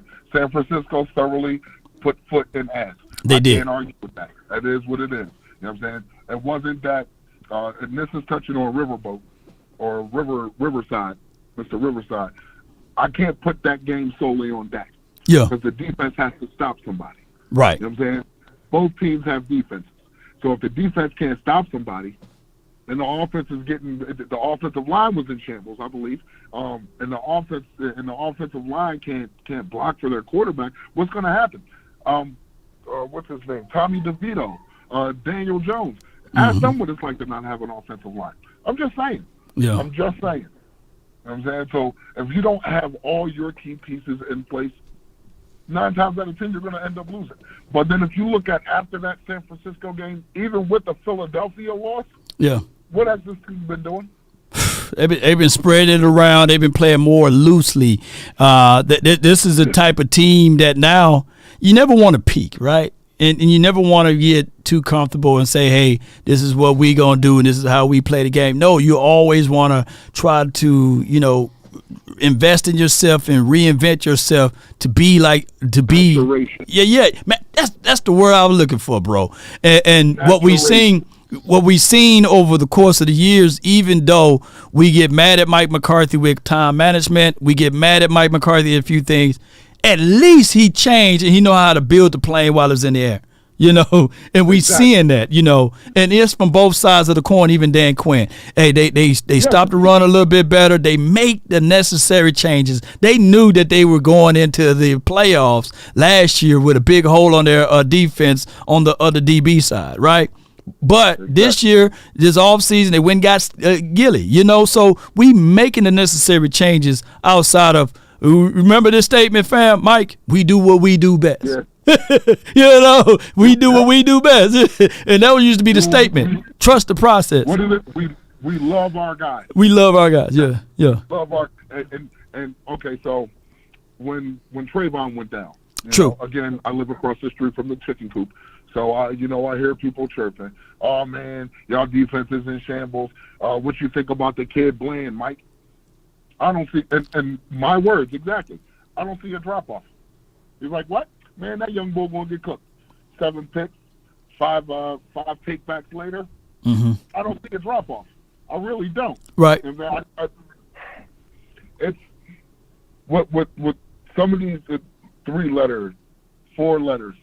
Those guys, they're biased in their opinions because it's not facts, it's not analysis.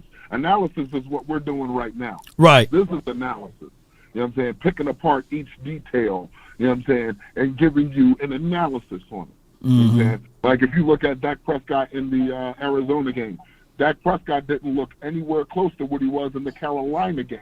And he threw for only 189 yards. Yeah, yep. And he wasn't comfortable. He wasn't comfortable. He wasn't comfortable within the offense. Yep. You can look at your receivers aside from C.D. Lamb, who weren't comfortable in the offense. True. Not even Mike McCarthy was comfortable in the offense. You can look at it through the play call. Yeah. You're right. Tony Pollard is up the gut. Like why are you running Tony Pollard up the gut? What did he do? He said, all right, we're going to change that now. How about Rico, my power back, run it up the gut? Yep. And Tony, let's get out on the edges. Yeah. Whether it be in the pass or not. You know what I'm saying? Look at the difference between New York all the way to after San Francisco with Brandon Cooks. Brandon Cooks went from getting 2 catches for like 34 yards to 7 catches, 75. 9 catches, 171, touchdown. You know what I'm saying? Everybody's getting more comfortable within the offense, and that's scary. Because if the offense is getting comfortable, that means the defense is getting comfortable. Talk to him, man. If the defense is getting comfortable, it's going to be a problem. Man. The defense is comfortable. I think we're second in the league in pressures, if not first. We have literally the number 2 wide receiver in the league. We have the 3rd best quarterback statistically in the league. We have the number 1 cornerback in the league.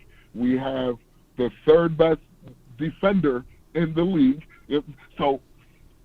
And all this came within the past 6 weeks. And the only thing they're doing is, what's that word again? Maturing. It's all maturation. Maturation, man, and not just even though they're getting comfortable, not remaining comfortable, right? Every week they're tinkering around, and they know not now to do that wildcat formation, right? You saw they were like, "Hey, what's the wildcat? Can you throw it away?" I have not seen that since then. I have not seen that since then. Thank you, Right. So tinkering around and seeing what they can and can't do. This team didn't explore everything in week 3, right? And they're getting better as far as those penalties. Man, we had 14 penalties against the Cardinals, right? People fail to realize that too, which changed the outcome of the game. 14 penalties, and on top of that, shoot, you had 255 yards rushed on you, and on top of that, You literally didn't have a chance nor a scenario to improve your red zone because you got 4 out of the 5 guys who didn't play on their front 5 all together playing together. And week 1 and week 2, the offense didn't get a chance to get in rhythm. Why? Because our defense was scoring all of those scores. So our offense basically, and I know it sounds like a wee-woo analysis, but these are facts. Didn't really get a full check at everything to week 5. And then we going against one of the best teams in the league. Exactly. I can't make this stuff up. What I will say about red zone is, this is something that I've been harping on.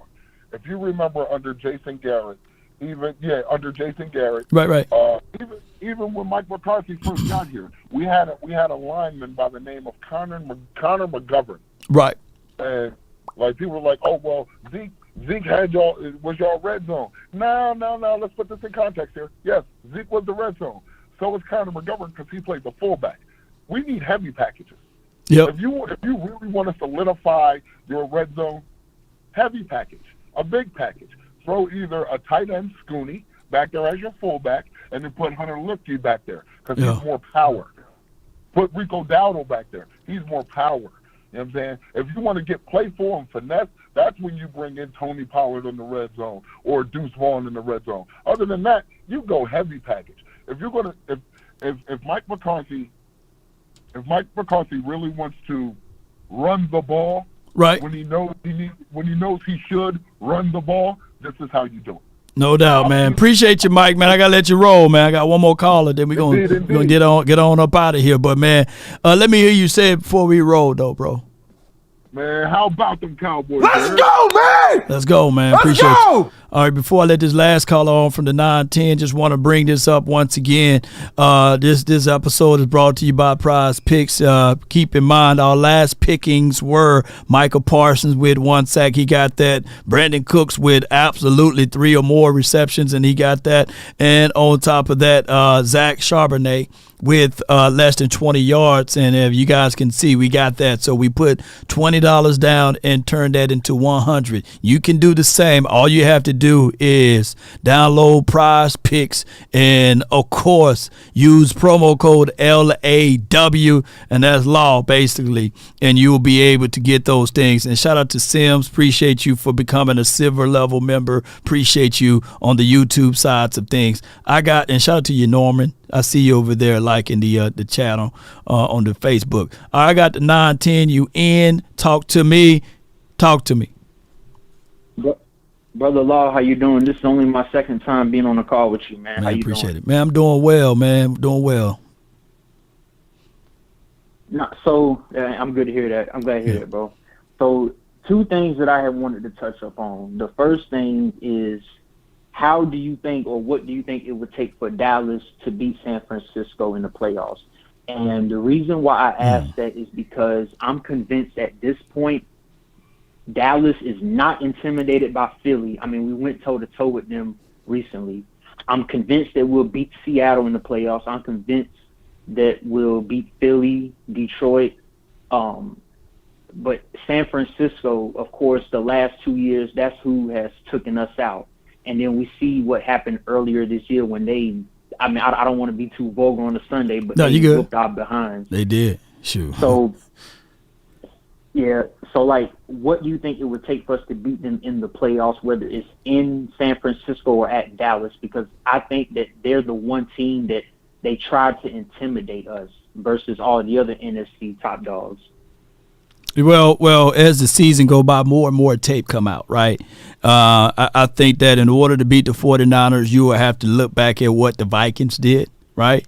For one, that was a home game, right, for the Vikings, right? They didn't go on the road and beat the San Francisco like that. They was at the crib. So, for one, we need for the 49ers to slip. I don't like my team on natural grass. I like my team on turf. So I think that my team is a little bit faster. I like my team at the crib. I think that we play better at the crib. Now, granted, the 49ers, I believe they beat us in 2021 at our crib, right? Then they beat us again in 2022 at their crib. But, in 2021, we had 14 penalties, I believe, even in that game. So you're going to have to play a game. Sometimes teams just match up well against you and what you like to do. If anybody know Dan Quinn is Kyle Shanahan, and if anybody know Kyle Shanahan is Dan Quinn. So those things are true. And to be fair, the 49ers lost to the Browns, right? Exactly. That defensive coordinator, he is like 8-1 versus the 49ers. Schwartz, whatever his name is, right? For context, on the flip side, Sean McVay is 1-8 or 1-9 versus the 49ers. Is Sean McVay a terrible coach? No. It's just that sometimes teams that know how to match up well against other teams. The year that the Rams won the Super Bowl, right? The Rams, they got beat down by the 49ers twice. One time 35-10, the other time 40-something to whatever, So, yes, they had to play the 49ers 3 times that year. The 49ers end up losing in the playoffs, but it took a drop interception by the 49ers not to even win that game. So football is a game of inches, and it's a game of matches too. So sometimes teams just don't match up well against them. And I think that my Cowboys, hear me out, and this is not me scared of the Niners. I just think that from a mindset and from a skill set and a game flow, we just don't match up well. We're going to have to catch the 49ers sleeping, or we're going to have to get scooping scores. We're going to have to get takeaways. We're going to have to score at will. We're going to have to hit them with the element of surprise. But the Niners, they just match up well against us. 100%, man. And with that being said, just to kind of end the point on San Francisco, I think anybody that plays them, but especially Dallas has to play nasty, smash mouth, hit them in the mouth type of football, because if you don't play physical against San Francisco, they will embarrass you. That's one thing that I've learned about playing against San Francisco. Yeah. And the second point, the last point that I wanted to make, I mean, I know everybody's been talking about Dak Prescott.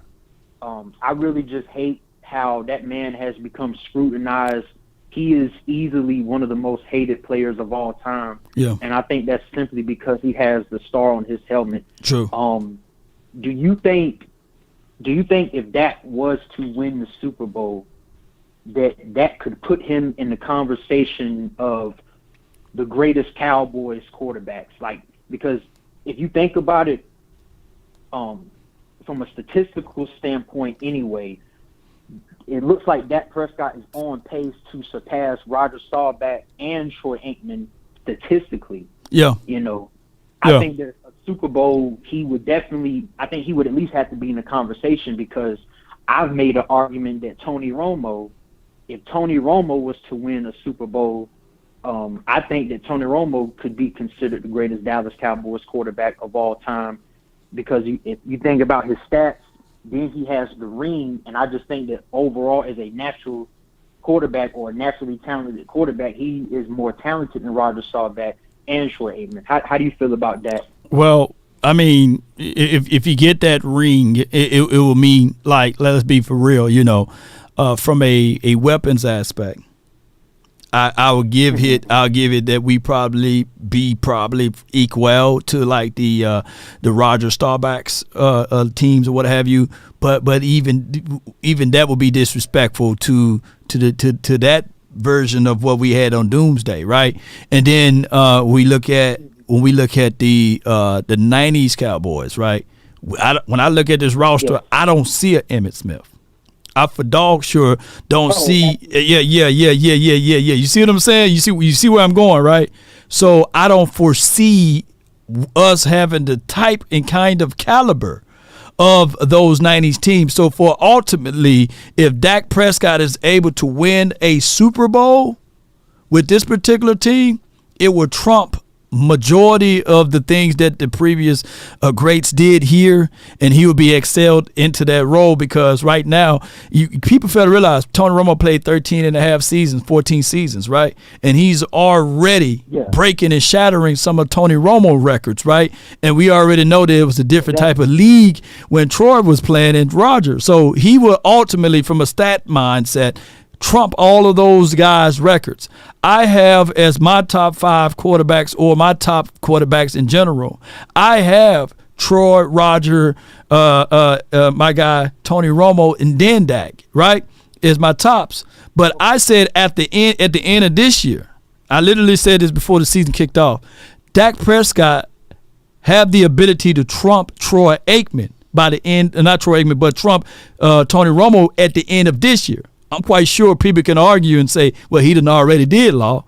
But easily, at the end of this year, Dak Prescott in his 8th season would already shatter most of Tony Romo's stuff, and he'll be the 3rd-ranked quarterback. And if he win the Super Bowl, he would trump. It's blasphemy to say it, but if he win the Super Bowl, sure, he would trump Troy at this point. You know what I'm saying? He'll be, like, by far the number 1 quarterback because of the things and the scrutiny and all of the stuff that he had to overcome. He would be able to do that. Oh, but then I agree with you. Yes. But for right now, on the quarterback listing, I got him at 3rd quarterback for right now. But depending on what he do at the end of this season, he can either be the number 1 quarterback or number 2.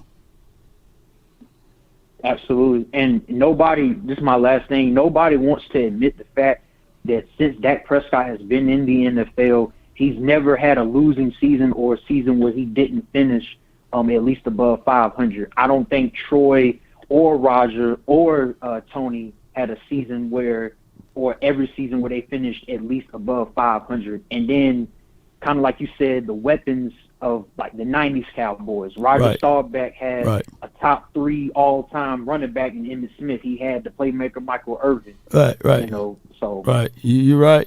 So I mean, it's a real deal thing to talk about. But for right now, that's why I don't like to do comparisons of the quarterback in different eras and stuff like that, because one can argue and say, well, these things happen because of that. But at the end of the day, if the Cowboys are able to do that this year, it'll be crazy. It'll put them in a different stratosphere as far as the quarterback rankings. Oh, I'll talk so much trash. Oh, my gosh, man. Stop talking trash. Yep, man. But I appreciate you for calling in, fam. It was a great last call, too, by the way.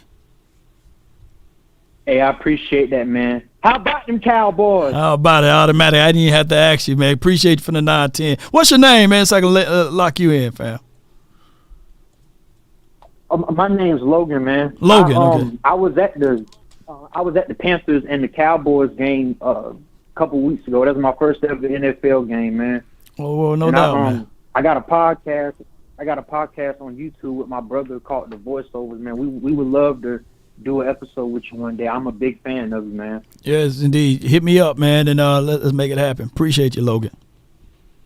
The Voiceovers, man. Appreciate you, man. Good call from him. Hit me up, man. Jump into my Twitter DM or Instagram and set that up and see what dates can be from there. But yeah, man, I know a lot of people mad now. Oh man, Dak Prescott choked Scott, man. He ain't the best quarterback. Man, shoot, we win a Super Bowl. I'm gonna start a parade from Natchez, Mississippi to Jackson, back to Dallas. I'm gonna have me a marathon parade around this bug. Yes, indeed. Don't y'all know, man? I'm just a content creator, and I got death threats. You know what I'm saying? So I can only imagine.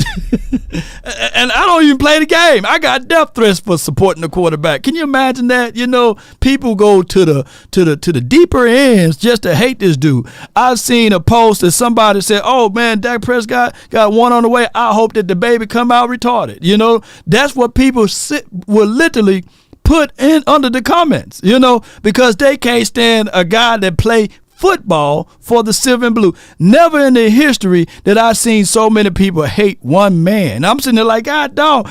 I would think that we were like, maybe not going to the playoffs at all, that we had these games that whereas we below 500 every year. But when you look back at what the caller said, sure, we've been above 500 every year with Dak Prescott. And that's with the likes of Jason Garrett. So, man, people hate, when I say hate, capitalizations, hate Dak Prescott just because he throw the ball for a Cowboy, man, the hate is real. And I know for sure that if I'm getting hate mail, I can only imagine Tad, and I can only imagine what his brother was going through before, he was unlived. So, it's one of those things people got, it's literally, trust me, I never, and maybe this is a new age world and these sort of things, but it's an evil world we live in. It's an evil world, man. So, look, I support the quarterback. I want him to be successful. If he's successful, the team is successful. But if y'all can go back and watch my games, even when he had a broken thumb and we had Cooper Rush in, I did the exact same show with the same flavor and favor and all of that stuff with Cooper Rush. I just want us to win. But some of y'all would take that thing to the extreme, but it is what it is. It is what it is. And I get it. Most people, I've never seen on a national media take, whereas they will call a quarterback ASS, right? And the levels of expectation, even the expectation. Whereas I've seen quarterbacks with a bruised thumb, or with a bruised leg, and they say, well, the injuries he had to put the injuries into play. This dude broke a thumb, came back, and we went to the playoffs, and people were still saying, hey, man, the expectations is for him to play the same. The expectations for him not to throw an interception. Like, sure, I know some people that probably, tweak their leg, and they out for the whole year. They ain't finna go back to work, They ain't finna drive and punch the clock no more. No. Let me make sure we got all of our supers, man, out the way. Appreciate y'all, man. Hey, y'all enjoy the rest of your days over here. All right, I got 24K. Logan, appreciate you. DC for life, not for short. Let's win the East. That'll be the way. Thoughts of a king. Appreciate you, Law. You got the patience of a saint. Hey, I try to, man. God is working on me, man. V, appreciate you for your support. As always, it's Super Bowl or bust. Yes, indeed. Oh, yes, indeed. Oh, my goodness, man. Y'all know that everybody, we want to get to the Super Bowl, but not just get there to watch us lose. We want to get to the Super Bowl and win, God dog it.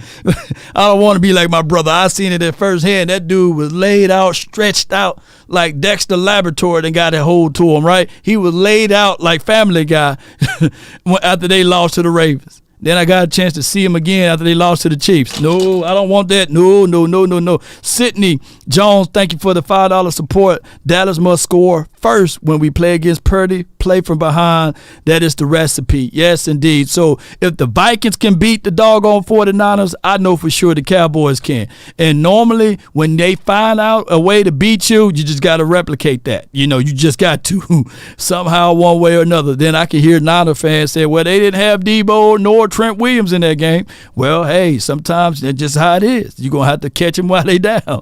Yes, indeed. But at the end of the day, the Cowboys, hey, they said it. Laugh now, cry later, right? And the magnitude of the game Parsons when we played against the 49ers, he didn't know that it was personal. So hopefully this time around, if we see the 49ers down the stretch, we would know that it's personal, right? Appreciate everybody for tuning in. I thank each and every last one of you all for being part of these episodes on this beautiful Sunday. Let me get some fire in the chat, if you may so desire. Let me hit that shared icon. Join the notification squad. Sharing is caring. There have been many of people. Come on, cameraman, get right with me. Get right with me. There we go. Come on, cameraman, don't phase out on me. On my way out. So many people like to say before the season the Cowboys would not make it to the playoffs. Then we start winning. Then they say, well, you know, the Cowboys haven't played anyone. And then when we start getting to the playoff, well, you know, they'll be one and done. And then we win a game, oh, they're about to lose. Well, dog it, you going to be right. If you putting all of that stuff out there, that's like me saying that one day it's going to rain. And the rain is going to fall on your head. One day, just wait. Well, one day I'm going to be right. That's what the haters like to do. The Cowboys just wait on it. They will lose. Bull sugar, you know you were right. We will lose. But I heard from the beginning that, hey, that the Cowboys, ladies and gentlemen, the Cowboys, we'll judge this team when we get to the playoffs. Well, that means that the Cardinal game didn't matter, right? That means that the 49er game didn't matter if we lost. That means that the Eagles game didn't matter. Why? Because it's not the playoffs. Let's see us in the playoffs. Well, just wait. You shouldn't have to say anything until that time frame, if that's the case in the scenario. But we're going to fight through it. We're going to work on some things, ladies and gentlemen. A prize fighter, even when he's down, he continue to swing. He knows that he got a puncher's chance at this. All I need is one blow. I can knock him down to his knees. Pause, if that counts. And that's what we're doing. We fight for this team. We root for this team. Just like we fight for our sons and our daughters. Just like we fight for our loved ones. We don't go into a battle saying that it's not a chance. It's not a situation. Since we on a beautiful Sunday, there are many of people who thought that David didn't have a chance against the Goliath, the giant. They said that David was too small. They said that others, many have tried. They have to put on this armor, David. You got to wear this helmet.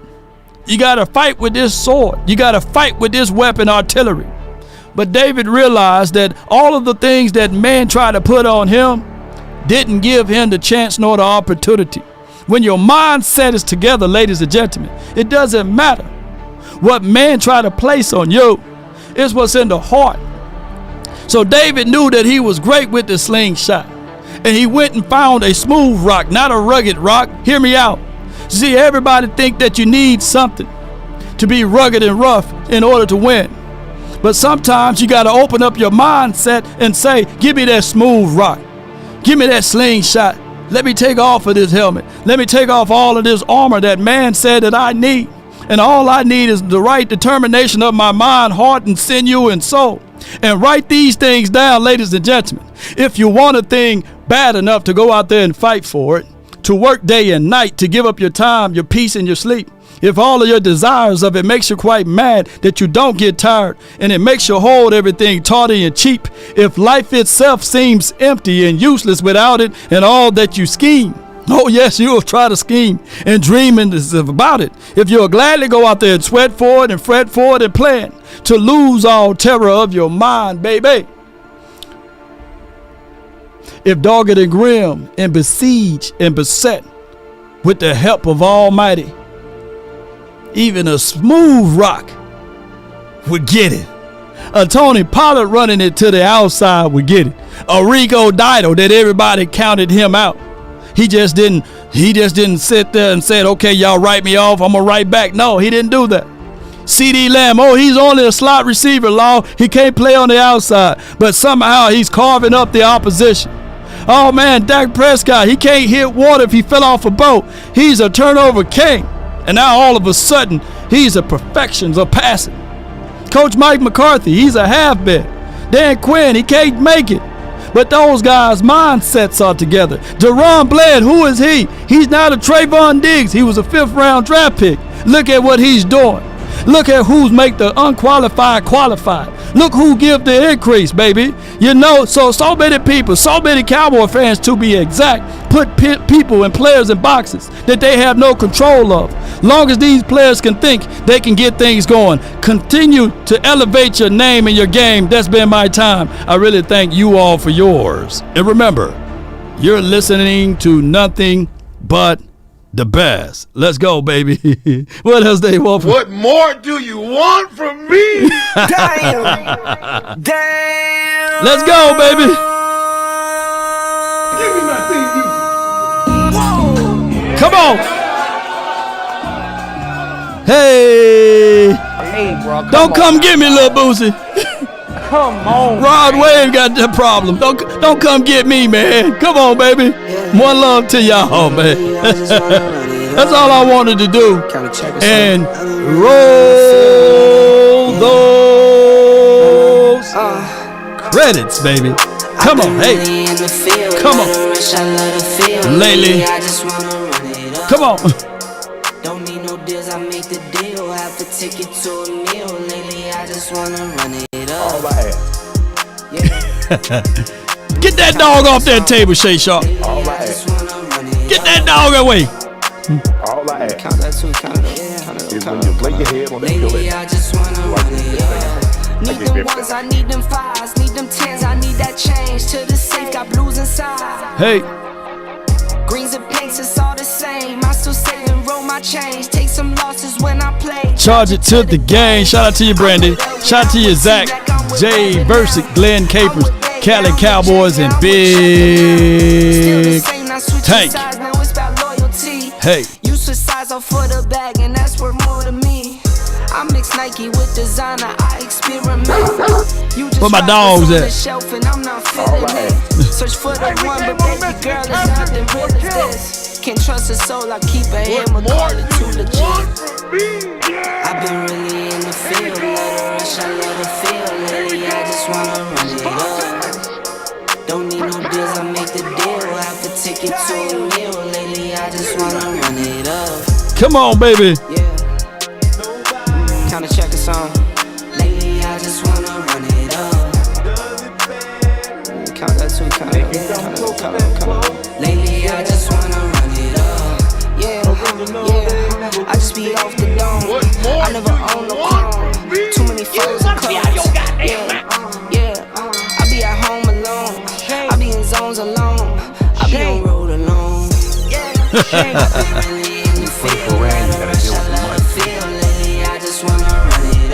Come on, baby. Don't need no deals, I make the deal. I have to take it to a meal. Lately, I just wanna run it up. Hey, yo, come on.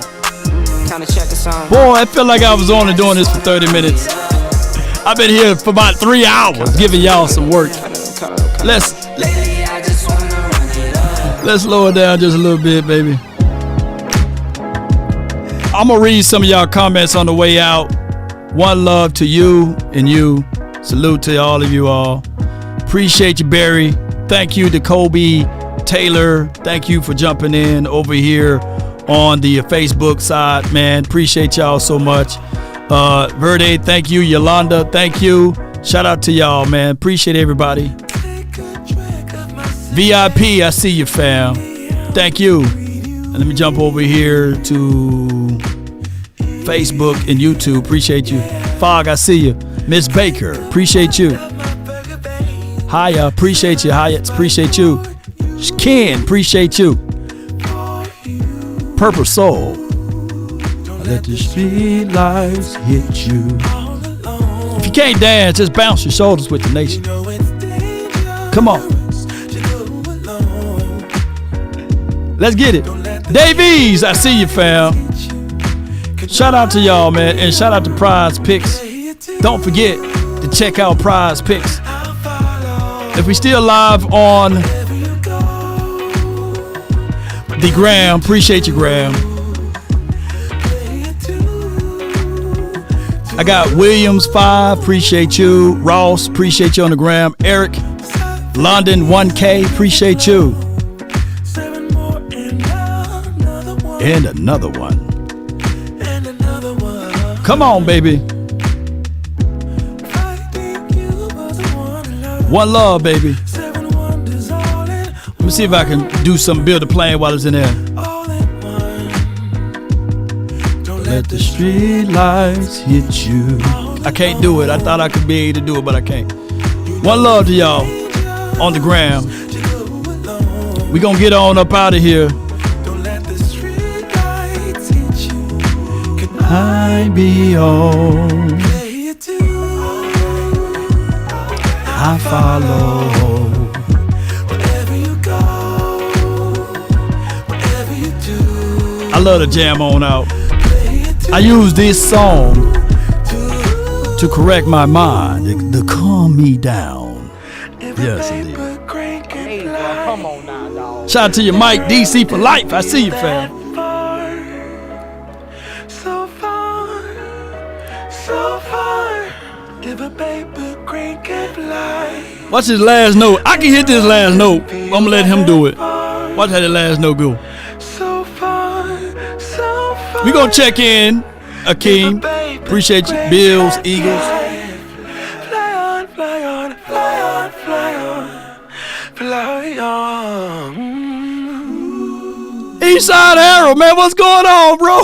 Oh my goodness, man. Oh, what happened to the Texans? I was rooting for y'all, man. You let Trevor Law. Shout out to the Lawrences out there. But man, God dog, Eastside. What else we have here? Look at these scores before we get on out of here. Yeah. Come on. All right, Panthers. Titans about to come off with a win. Okay, this the next game we gonna watch right here. But Eastside Harold, man, you can still jump over here, man. Come on, Eastside.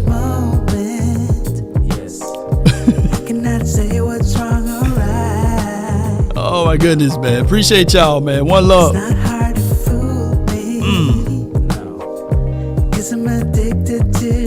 Until next time, salute.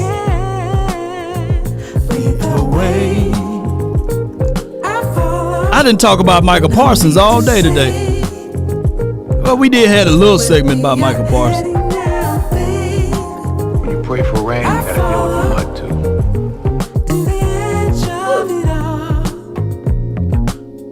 We about that life! So tell you good night. Now, so the cocaine's happening. When does that crack come into play for you?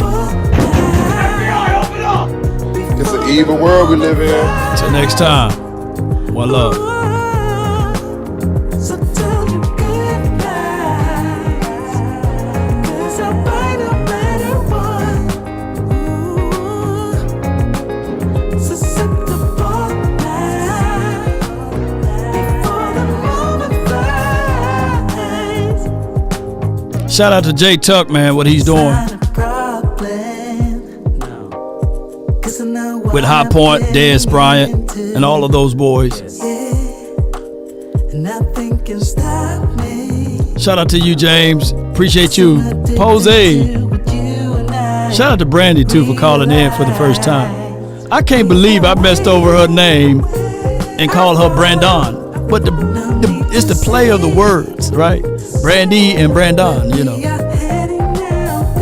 More of the Brandon Cooks, not my other guy. But one love, Brandy. Shout Tall Montana in the house. My dog. Shout out to New Media. Let me see New Media in the chat.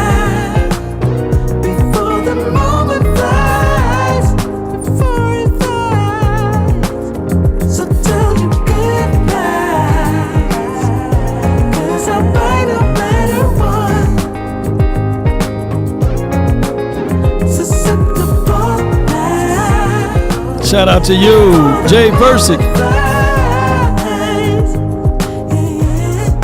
Until next time, DC for life. We about. Salute.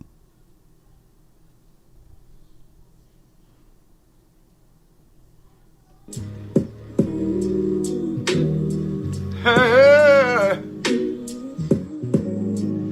ain't nobody calling me, texting me, paging me, asking me, are you still involved? Calling me, texting me, paging me, asking me, am I still involved? Y'all usually check on me. Listen. I'm still involved. Woo, oh, shut up, my boy. Hey, I'm still them boys. Oh, I'm still them boys.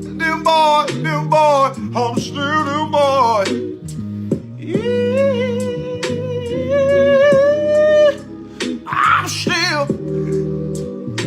I'm still them boys. Yeah. I'm still them boys. Call and check on me. Hey, I'm still them boys.